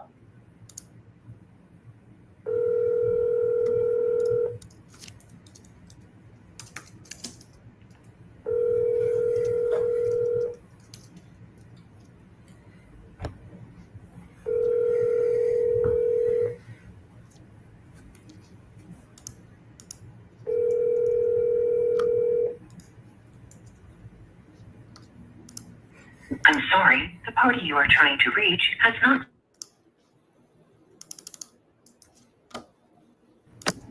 Not even have a voicemail. I'll just shoot him a text. Yep.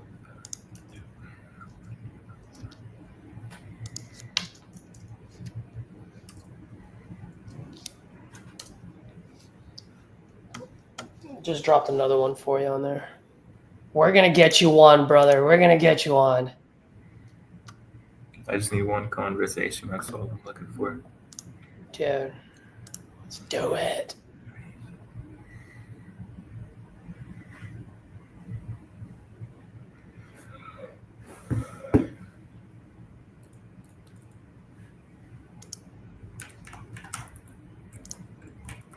I have a feeling this is the one. This guy's gonna answer, bro. Are you just calling out of your cell, or do you have a CRM? I have a CRM, but I'm not sure how the thing goes as far as like you hearing me. So I'm just calling off my phone.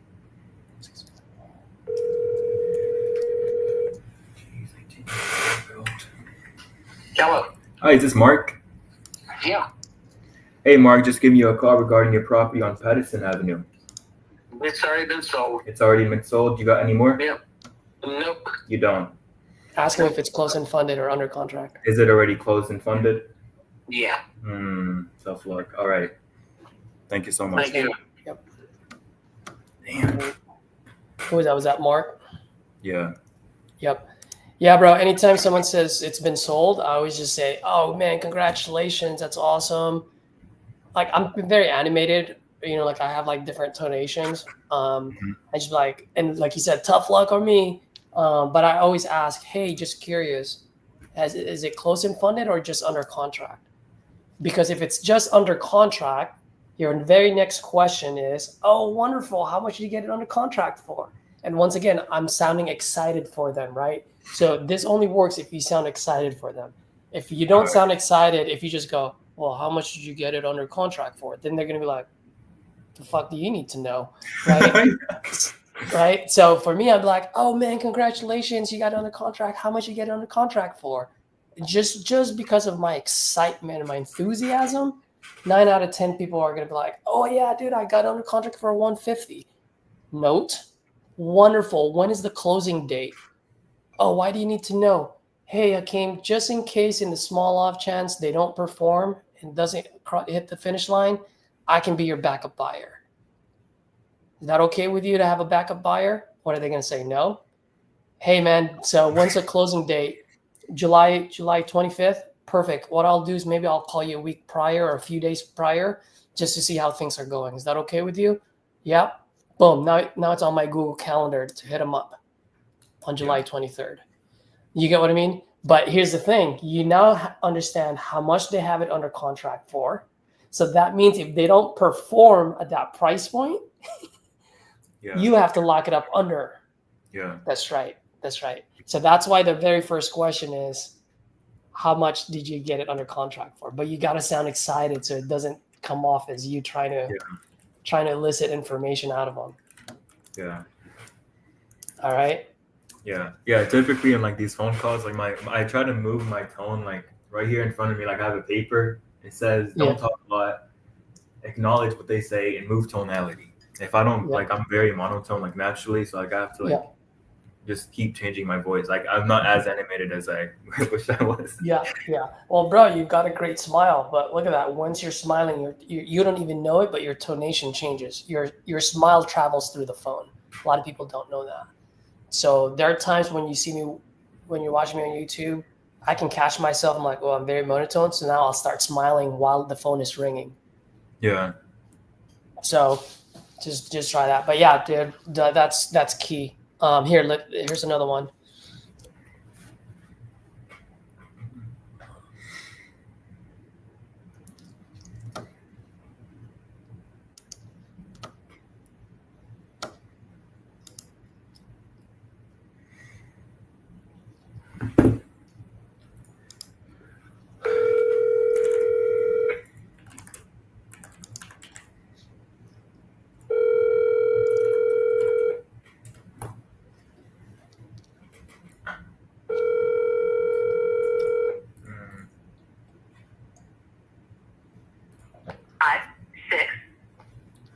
Looks like this one sold last month. How do you know? Okay. It says sold for 210. Oh, this was last year. Never mind. I'm calling again.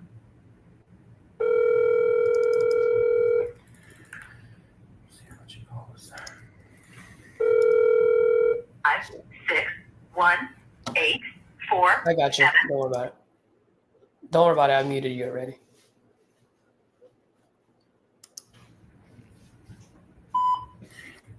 Hey, Paul, I just wanted to give you a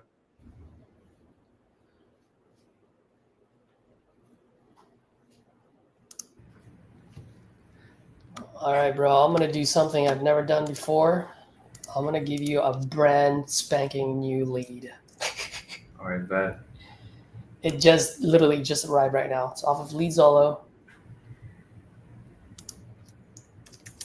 And I bought this because I've got a buyer for it.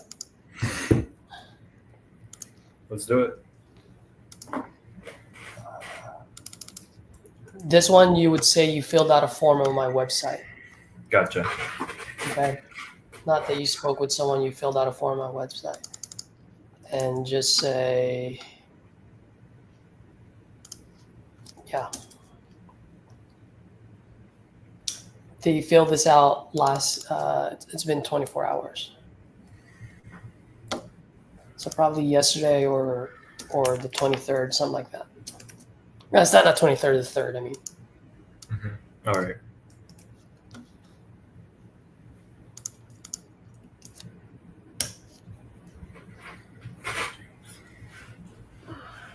And if they say what website, just be like, hey man, I've got a few different ads on YouTube, Facebook, so probably just filled out one of those. You keep it vague, you know. Ooh, okay, this is just land. Dude, I have a good feeling about this one, bro. So with land, like I've never really dealt with land. Do I just Oh, is this a utility? land deal? Mm-hmm. Oh, darn it. Yeah. Oh, that's no bueno.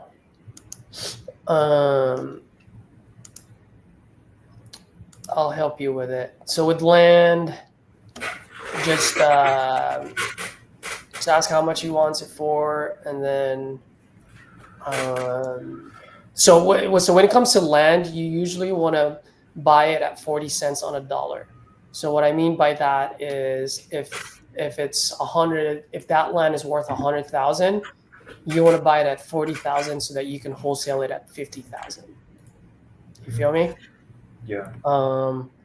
So the other thing that I do want you to know when it comes to land, and this is something very, very important. So if you want to note this is good because this changed my perspective on land.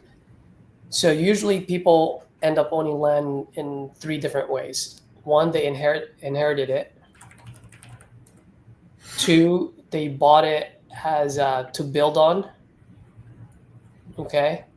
And 3, they bought it as kind of like a savings account. What I mean by that is they're going to sit on it forever until they need to sell, and now they have money to pull out of, right? And so after I ask what, how much you're looking to get for it, tell me what you got going on. It's land, right? So you're not going to ask for the property. What do you mean? Well, what got you looking to sell this property? What got you looking to sell this land? Then I would get into, hey, how long have you had it for?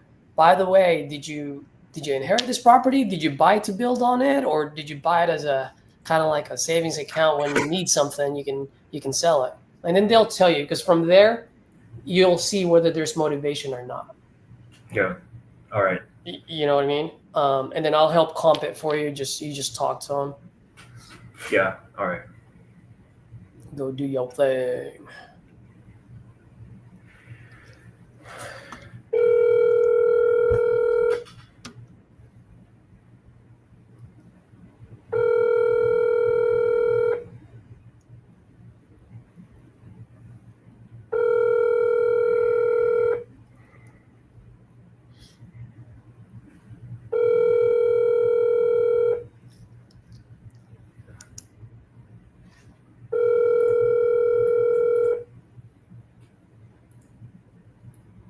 Your call has been forwarded.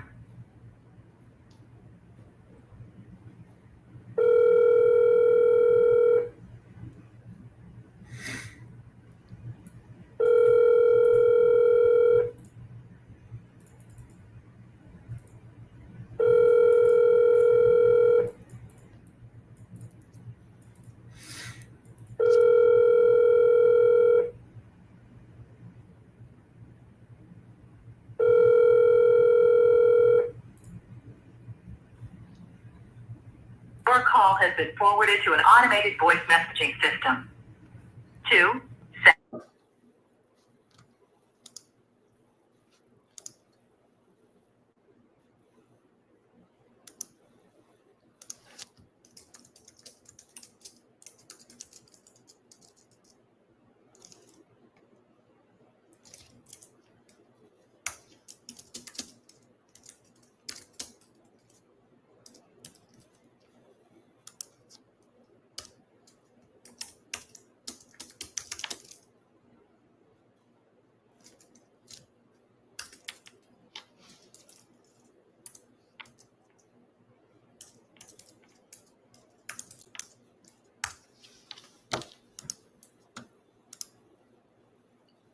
You have yourself muted, by the way.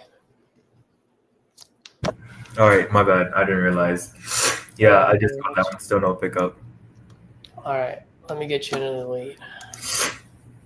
Let me see if I can get I think I just got a refund on a speed to lead last night. So we got to get you on the phone, man. Jeez. Yeah. I want at least one conversation, and that's what all I need. I know, man. I know. Let me get you one. All right, let's see which lead you want to buy. I'm not like RJ, so it has to be a sale lead or an active lead, all right? I don't have unlimited funds like RJ. Let's go. So have you looked at speed to lead before? Yeah, I've just looked around. Perfect. Okay. So for some of you folks that are watching, if you haven't used speed to lead, in order for you to see all this information here, you'd have to do the, I don't even know the name. I've been on them for so long. I don't even know the name of it. Subscription plan, which is $89 a month, that allows you to see all the information you need. So that way you know whether you want to buy it or not, right? So this one, I probably don't want to. Fully renovated in the past 2 years. Tenant occupied, tired of being landlord, and they've only owned it for 2 to 5 years. For me, it's not that high of a motivation because one, they just renovated it, so they're probably going to ask market price. They've only owned it for 2 to 5 years, so maybe they still owe money on it. Tired of being a landlord, usually that's a good motivation, but the thing is, how tired of a landlord are they? Are they tired, meaning tired enough to sell if the price is right, or are they exhausted where they'll let it go for a discount? We don't know. So for me, I'd rather buy something else. Seller motivation, right price. Sell it vacant, well, that's actually good. It's vacant. Fully renovated in the past 2 years. Fort Wayne, Indiana.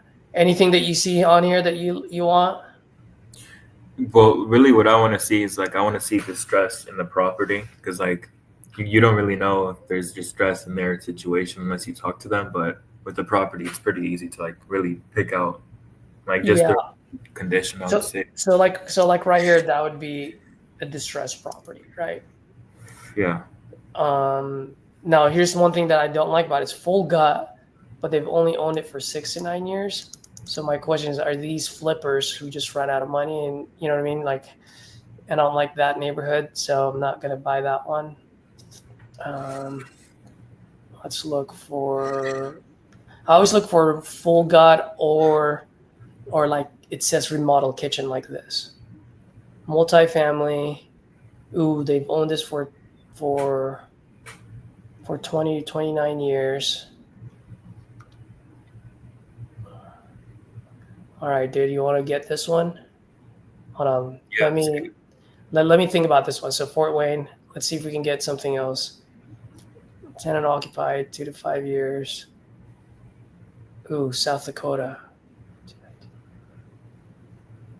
Dude, no, let's do this one. It's vacant. So this is the reason why I like it. It's vacant. And it's a tired landlord. It needs a remodeling. And it's mobile home owned land. So that's perfect. And they've owned it for 15 to 19 years. See, that's where I look for, right? Because if they've only owned it for 2 years, it's probably not as distressed. unless they bought it distressed and they just ran out of money. But this one, let's do this.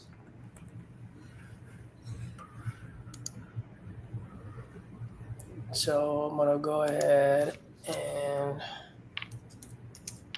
49 club. See that $280 now just turned into 49 bucks. So And you I'm said gonna this stop. was a mobile home. It's a mobile home, yeah, on owned land. Okay, On so owned do land.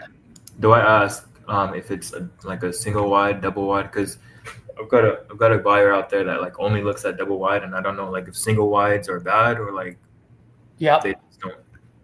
Now just we'll get all that information. You would ask that, yeah. They'll Yeah, probably tell you anyway, you know. All right, so I'm just not sharing my screen because I don't want people to see. All right, I'm gonna drop it on the chat. All right.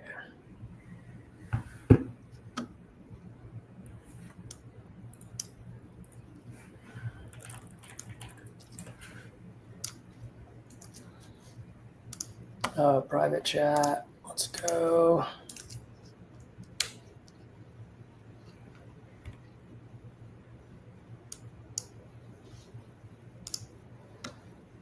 You're gonna call that first number. All right. Yeah, I saw like a lot of numbers on there. Yeah. It's the 612 number. That one. Okay. His name's Josh. Let's give this guy a call. Oh.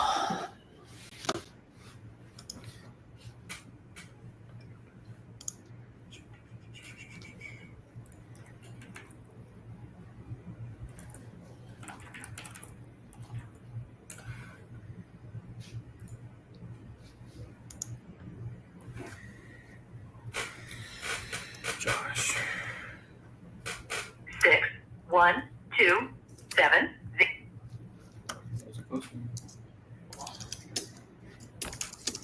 6127.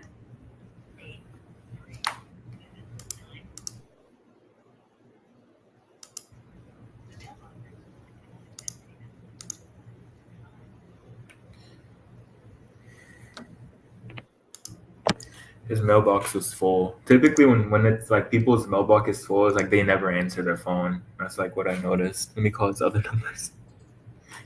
Yeah.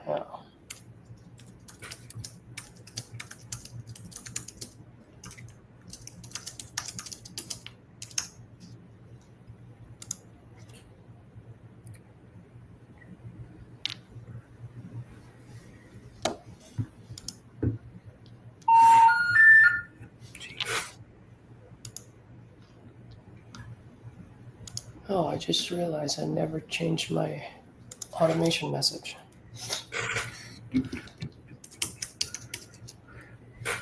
So while I'm calling these leads, like my biggest challenge is like I feel like it's like more of a psychological thing. Like I don't like.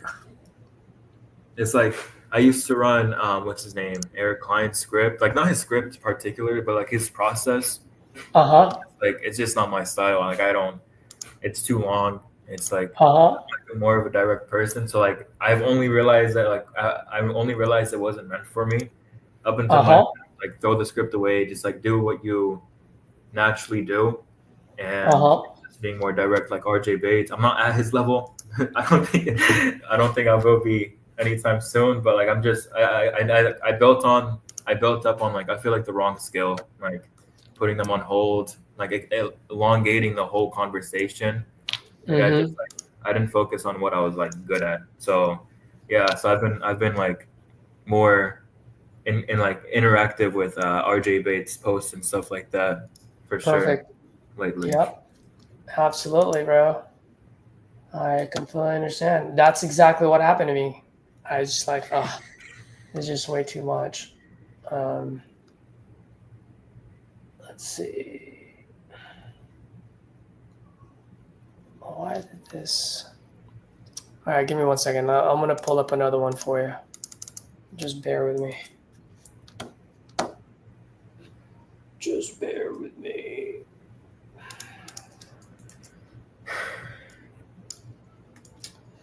So what's your ideal day like, man? What's your typical day look like? So typical day looks like, well, it depends on the day, honestly. So let me just pull up my Google Calendar. So there's days like I do like more calling, and then days I do more studying, and days I do more like call reviews and like script training or like tonality training. So today I am on heavy script / tonality / objection, which is why I was actually in your live this morning. So Got it. Today I still call leads. I do call reviews. I watch videos like RJ Bates, and I do 3 hours of script training and handling objections, just like the most common ones. Like, because I deal with a lot of SMS leads, it's like they don't want to talk to you at all. So like if you don't give them a reason to stay on the phone, they're off. They're going right. It's like off the bat, they want an offer. It's like, geez. So yeah, I was just delving in more into that as well. Got it. Yeah. I mean, what does yours typically look like? Do you just like call leads all day, or like do you delegate into like different things every single day? Just like different, like, what do you do? Like, what does your day to day look like?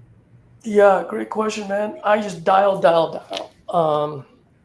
I start with my team at 5 o'clock. I do a little bit of training, look at their pipeline, kind of have a game plan on how to attack the day. By 6 o'clock, usually by 5:30, we're already done, unless they want me to do like a live call review. So I'll do a call review, and then by 6 o'clock, I'm usually banging the phones already. And then I now will take a break from 12 p.m. to 2 p.m.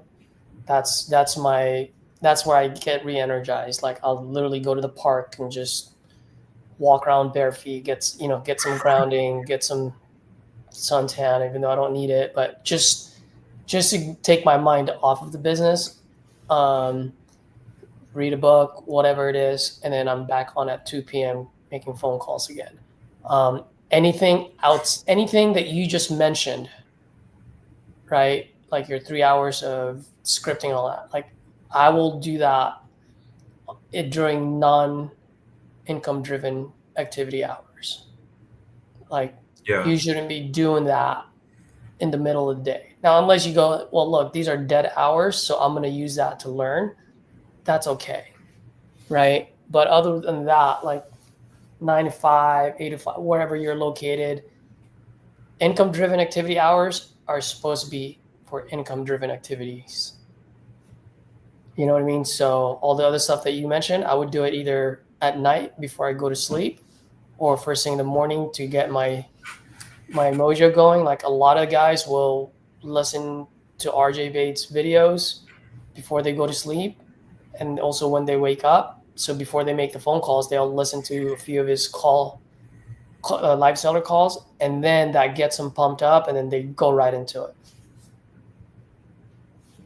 Yeah, I completely agree, and which is why like I made sure like on every single one of my day to at least include 2 hours of talk time, like every single day, regardless of what I'm doing, whether I'm studying or like doing whatever.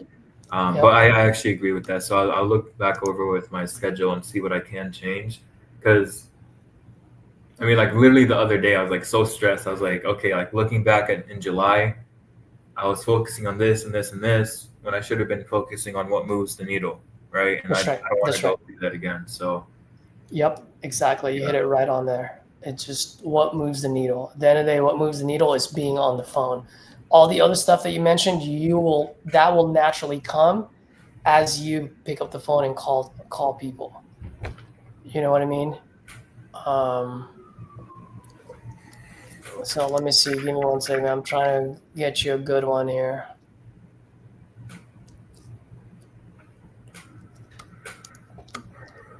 Okay, let's call this guy. I'm gonna give this to you. This we're gonna go back to speed to lead, May leads again, okay? All right. By the way, if you call these people after today, if you lock any of them up, the only thing I ask for is to bring it to me because someone gave me these leads, so they get the right of refusal. So they're the ones that looks at it first if they want to pick it up. Yeah, I don't worry. I mean, I don't have. Even if I was to do that, I mainly focus on acquisition. So like, I'm really cutting myself off right there. Yeah. So No, coming yeah. to you guys is probably my best option. It is my best option. Yep. I got you. Just wanted to call it out there just in case. And the good thing is, if my guy doesn't want it, I already have a team member who has major buyers in this area. So we can move this quick if the price is right. Yeah. Also, just one thing. I mean, one of my biggest like hurdles right now is like, let me just pull that one up. Is not locking things up. Like, I'm very conservative with my numbers, and I feel like sometimes that just prevents me from actually doing deals. So as far as like, I know there's like the inspection period.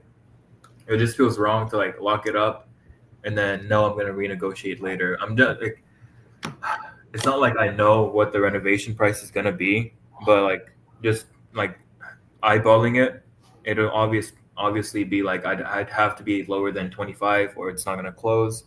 I just feel like that mindset is like really messing me up as well. Yeah, I'll teach you on how I would go about that. Let's make this call and then we'll get into it. That's a great question for anyone that's by the way, for anyone that's watching. I mean, if you guys want to drop it on the chat on how you would do that, or if you feel the same way. If you feel the same way, drop a 1. If that's a hurdle for you, if you have a solution, drop it on the chat. We're all here to grow together and inspire each other. So I'm all ears as well. I'm always looking to elevate my game. While you're making that call, Akeem, Nick, usually on there it'll tell you if they spoke with someone, who they spoke with.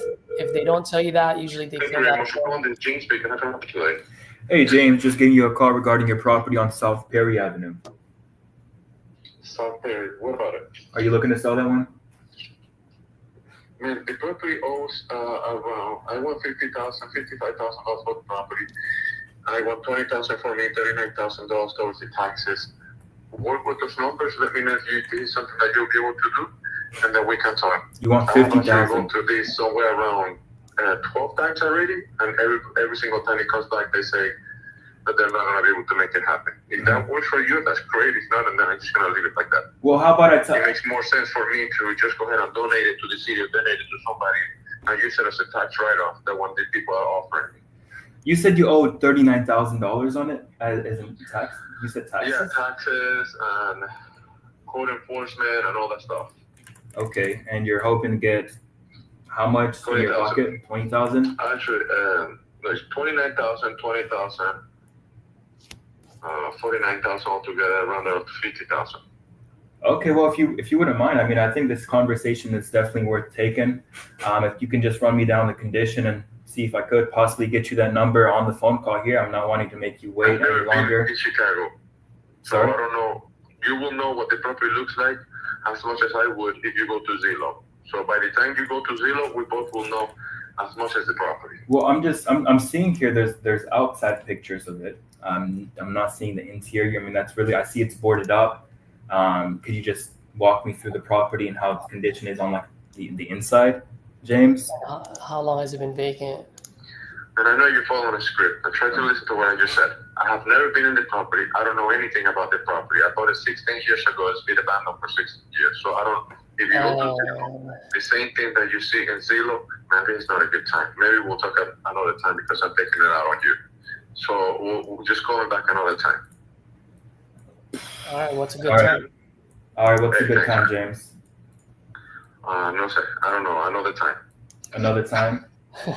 All right. Doesn't sound like you really want to sell. Yeah, I didn't hear when he said he hasn't seen the property. Yeah, I didn't hear that either. He was very quick. What did he say? He said he owes 50. So in total, he owes 39,000 in like taxes, code. Like I just like 39,000 built up. I'm not exactly sure what that's from. He didn't like really tell me. I was like, really? So I thought he said he owes $55,000 in mortgage. He said taxes. Yeah. No. So I guess we can listen back to it later, but he owes $55,000 in mortgage. $20,000 in something, and then $29,000 in. Oh, he wants $20,000 in his pocket, and then $29 for taxes. Mm-hmm. That's what he So said. he was asking 50 something. So that's where I was lost at. I think he's asking for 110,000. Because he said he owes. So when he says he owes 50, 55, I don't know if that means the 20 plus the 29. From the way I understood it, is that he owes more. He has a mortgage of 55,000. He has back taxes of 29, and he wants $20,000 in his pocket. Okay, let me give him a call back.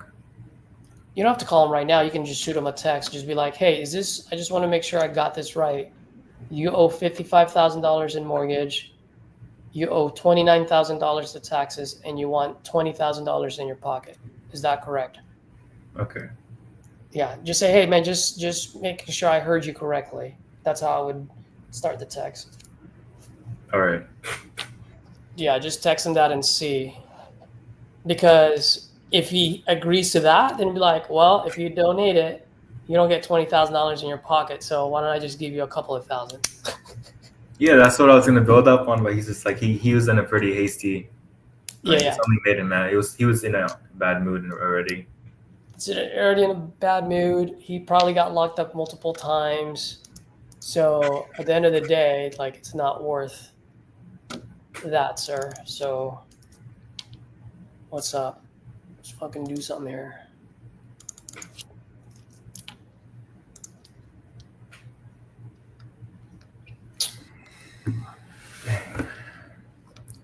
What did they say? Oh, taxes and code violations. Is that what it was?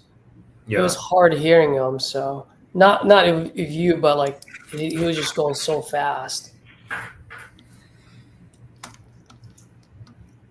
Yeah. Just to confirm for anyone that's like on the stream, did he say he's never seen the property? Because like. Yeah, he said he's never seen it. He said he's never seen it in 6 years. So that means it's been vacant for 6 years.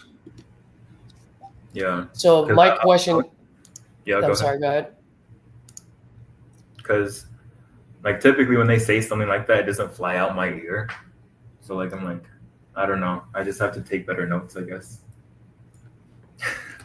Yeah. See, he's had it on the listing, bro. Like 2023, he started at 55. Okay, so if he so then I think you're right. He just wants 55 to pay for the. Well, if he wants 55, yeah. See, I need to know how much he owes. I think he only owes 29. So then that means he wants $25,000 in his pocket. Yeah, he's not getting that. Well, maybe he can, but he's just gonna be taken by the city. I don't know why he'd rather. Wish I would have kept him. I don't know. What could I have done there to like? Because it sounds like he was already mad. Like he's already had past experiences, like bad. So I would have called him out on it. So I'm like, sir, or whatever his name is. Hey, James, man, I completely understand. You've probably been talking to a lot of people, right?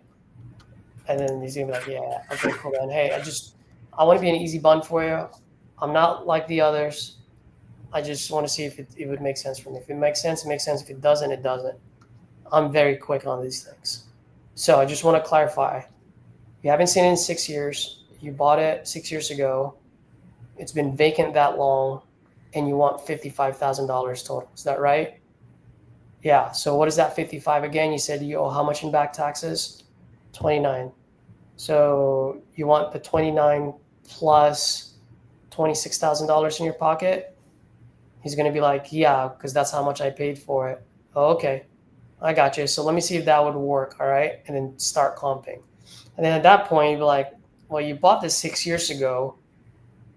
You never did anything to it. So 6 years is a long time. It's worse than when you bought it 6 years ago. Why should I pay the same amount of price that you paid for it? All right. So yeah, with stuff like You that. know what I mean? Yeah, I do, but like sometimes I don't like that's like very, very direct. That's fine. You're a buyer. That's it. Let's assume for a second you lock this up and you dispo it. Guess what the end buyer will tell you? What? It's exactly the same shit that I just told you. They're gonna go, hey Hakeem, I look at this. This guy bought this for 26,000 6 years ago. He never did anything to it. So why is it still worth 26,000? It's probably worse now since he never did anything to it. Yeah. So what my point being is, you got to embrace being the buyer. Yeah, because what I would have done in that situation, just know more about like his situation and see like exactly what he needed, and like, yeah, you're right. Oh, yeah. No, you're absolutely right. But he also told you he's not motivated because he would rather just donate it. Yeah. Right. So if you donate it, you get $0. You get tax write-off. Okay, cool. So why don't I just pay you something? I'll try to give you the full price that you paid for it, but I got to get my guys in there, right? It's like you bought this 6 years ago, man. You know what happens when you stop flushing down the toilets? Shit happens. You're in Chicago. It gets cold. You probably never winterized it, so all those pipes are burst by now. You know what I mean? Yeah. So what if I just pay all the back taxes and maybe pay you a couple of $1,000? Yeah. Like, what is it that you want to do? That's how I would go about it. Yeah, TJ Simmons, I saw your comment there. Yeah, I totally agree with both of you guys. What did TJ say? Oh yeah, Nick also mentioned. I was gonna call you out on that one too, Hakeem. Your intro. Look at what Nick said here. I'll put it up on the screen. Yep, just say, hey, this is Hakeem calling about your property in Smith Drive. Looks like you filled out a form saying you're looking to sell. Are you still looking to sell? It's like, it's a direct, there's no pauses. You pause at the end of that question mark. All right. Because what you did was, hey, I'm calling about 123 Main Street, and then you pause. And then he's like, what do you, what about it? So if you just keep going, it shows confidence. Hey, Hakeem, I'm calling about your property on 123 Main Street. Looks like you filled out a form or talked to one of my guys. You were looking to sell this. Are you still looking to sell? Yeah, I am. Great. How much are you looking to get for it? Boom. Awesome. Okay, 125. While I'm looking this up, tell me what you got going on. You know what I mean? Like, so Nick is absolutely right about that, because there are times when you might come across not confident. I'm not saying that you're not, but you might come across that way for the other side, on the other end of the phone. You know what I mean? To the guy that's on the other side of the phone. And then that's when the doubt's going to start to creep in, and they're going to ask you, oh, who do you work for? What company do you work for? Da, da, da. It just creates other things that you don't need to create. Yeah. Question on that. I see your wheels are turning. No, it's because like I'm just very used to like calling cold call leads, so like I just have to break out of that habit. It's different. Like they're always gonna question me, so like I might as well get them to question me, so I can like, because I know what to do. No, you're 100% right, and that's why I asked you. Your wheels are turning. So when you're cold calling, you're absolutely right. That's the approach. That's why you do what you do. But remember, when you're calling leads, they're not a cold call anymore. They filled out a form. See how the table turns? When you're cold calling, you're below them because you're calling because you're interested about the property. When you're calling a lead, it's a different story. You're calling a lead because they raised their hand. Otherwise, you would have never called them. Do you see the difference there? Yeah. Yeah. All right. What did Jude say? Caesar, I want your advice on something. Me and a seller came into an agreement today. I sent the contract, but he said he can't sign until the 12th because he's under contract. Then you don't sign until the 12th. My question to you, Jude, is how much is that contract for? So you want to know what that contract is for. And then if they come to you 12 days later, if that contract is the same amount as your contract, then you're overpriced, because if they couldn't move it, you probably wouldn't be able to move it either.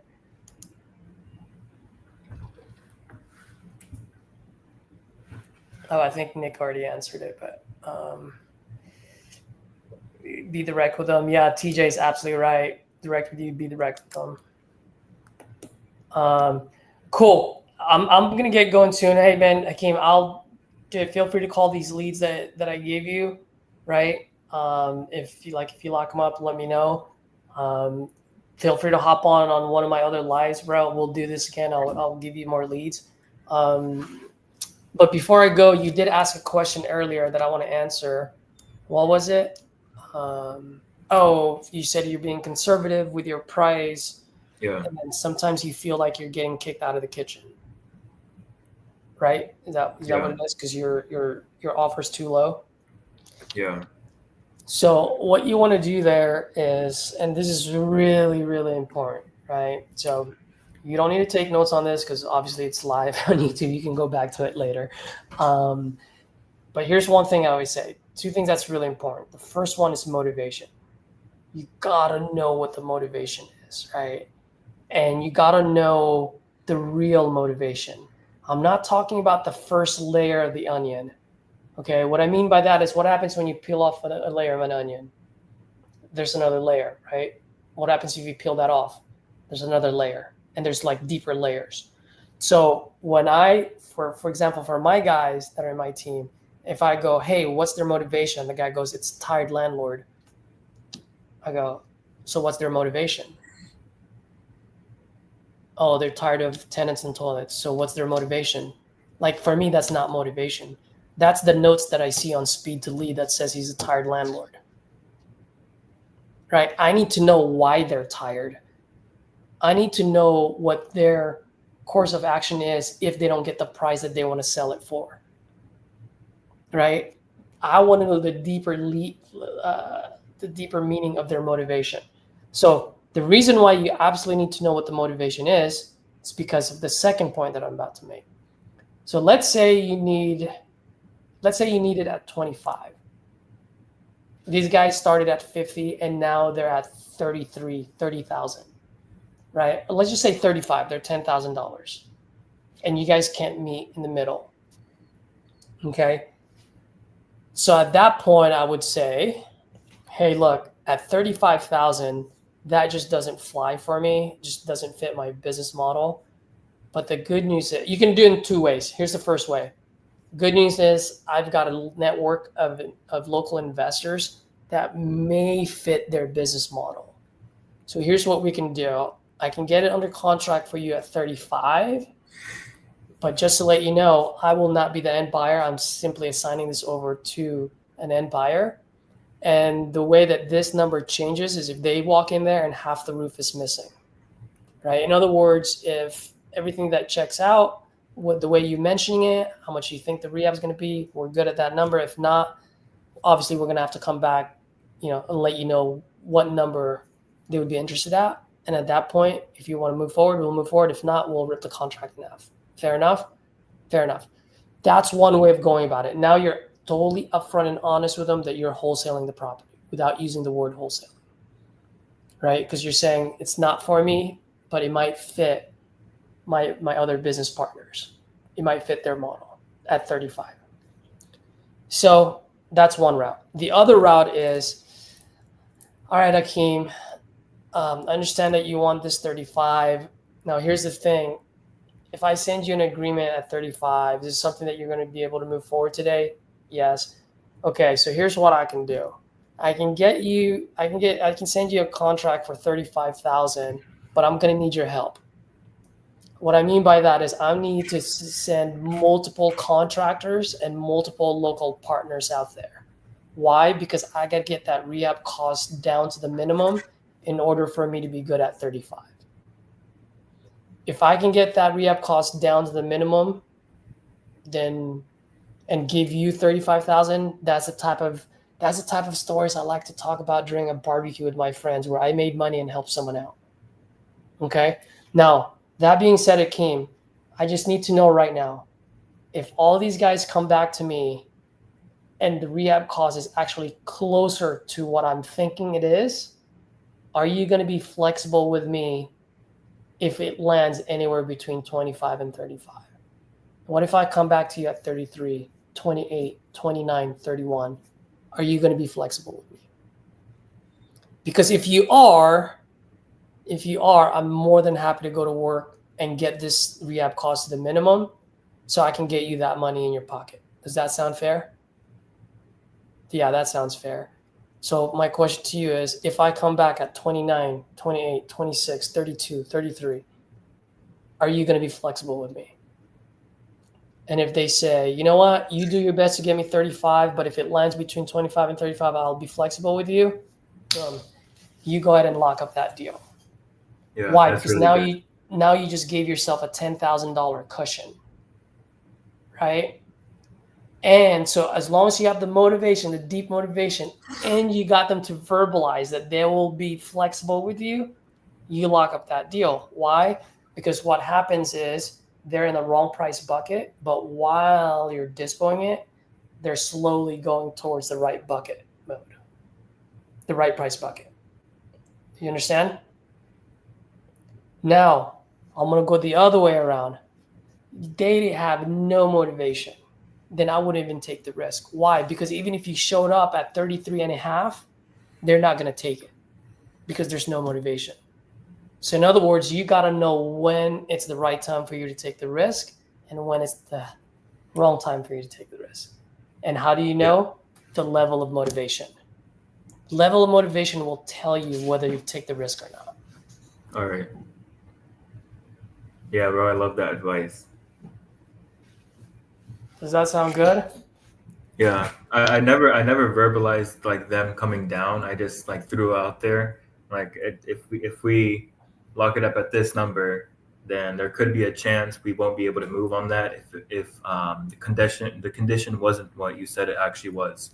I just like I throw that. I never verbalized like them coming down. You have to, because you're simply you're buying it sight unseen at this moment.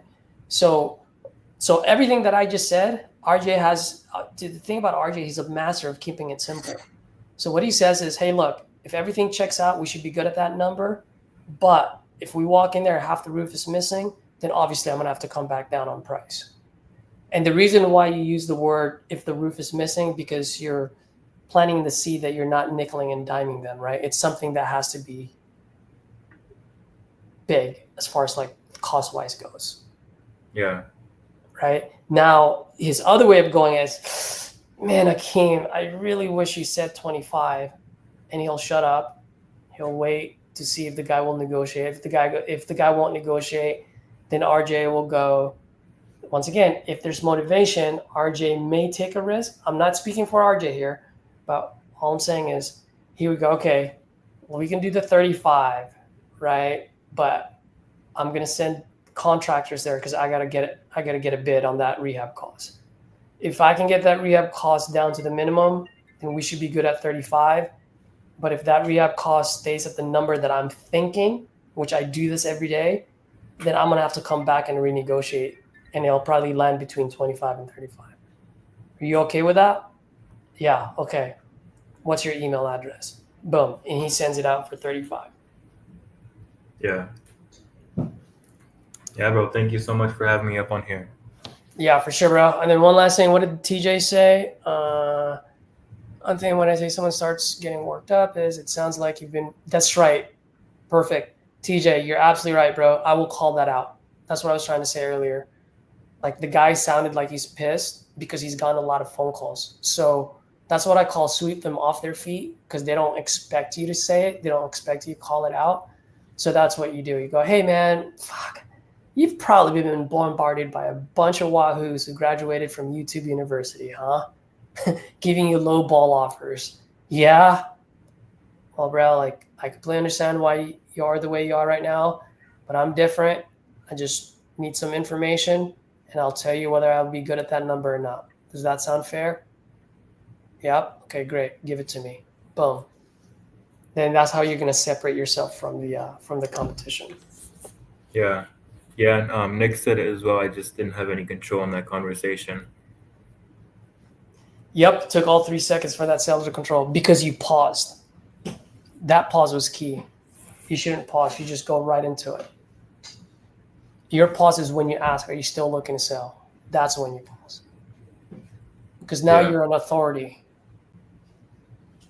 right? Because what you're saying is, I don't need to be on this call if you're not looking to sell. That's the message that you're sending. Yeah. But yeah, bro, thank you so much. This is my first time on the live, and Cool. I don't know, I just like, I really appreciate all the advice Nick and TJ gave, and you as well. So thank you so much. Awesome, bro. Hey, man, I'm so happy I got to meet you because I always tell people, if you're not going to pick up the phone, guess what? Some 19-year-old in the middle of fucking Egypt is going to be pick up the phone and earning that $10,000 assignment fee because you overthinking it. So I'm glad I got to meet that 19-year-old. You got 3 deals close and funded. Guys, dude, freaking give a 1 if you guys think Hakeem's a killer. At least definitely in the making. Out of high school, 3 deals done. That's huge, bro. Like a lot of people can't say that. All right, so keep it up, man. You got my Instagram, my Facebook. DM me, bro. Let's chat offline. Let's see if we can make something happen. And, see if I can help you out. All right. All right. Thank you. Have a good one. All right. Cool, man. Absolutely. For the rest of you guys, thank you for hopping on. Thank you for the support. If you guys got value out of this, smash that like button. If you're new, you haven't subscribed. Once again, only if you've gotten value out of it, subscribe. It'll definitely help your boy out. And any key values or key ideas that you got out of this, drop it on the comments or so for any new guys that may come across this channel in the future, they can at least see what this channel is about. All right, guys, have a good one. Have a great weekend, and I'll see you guys on Monday.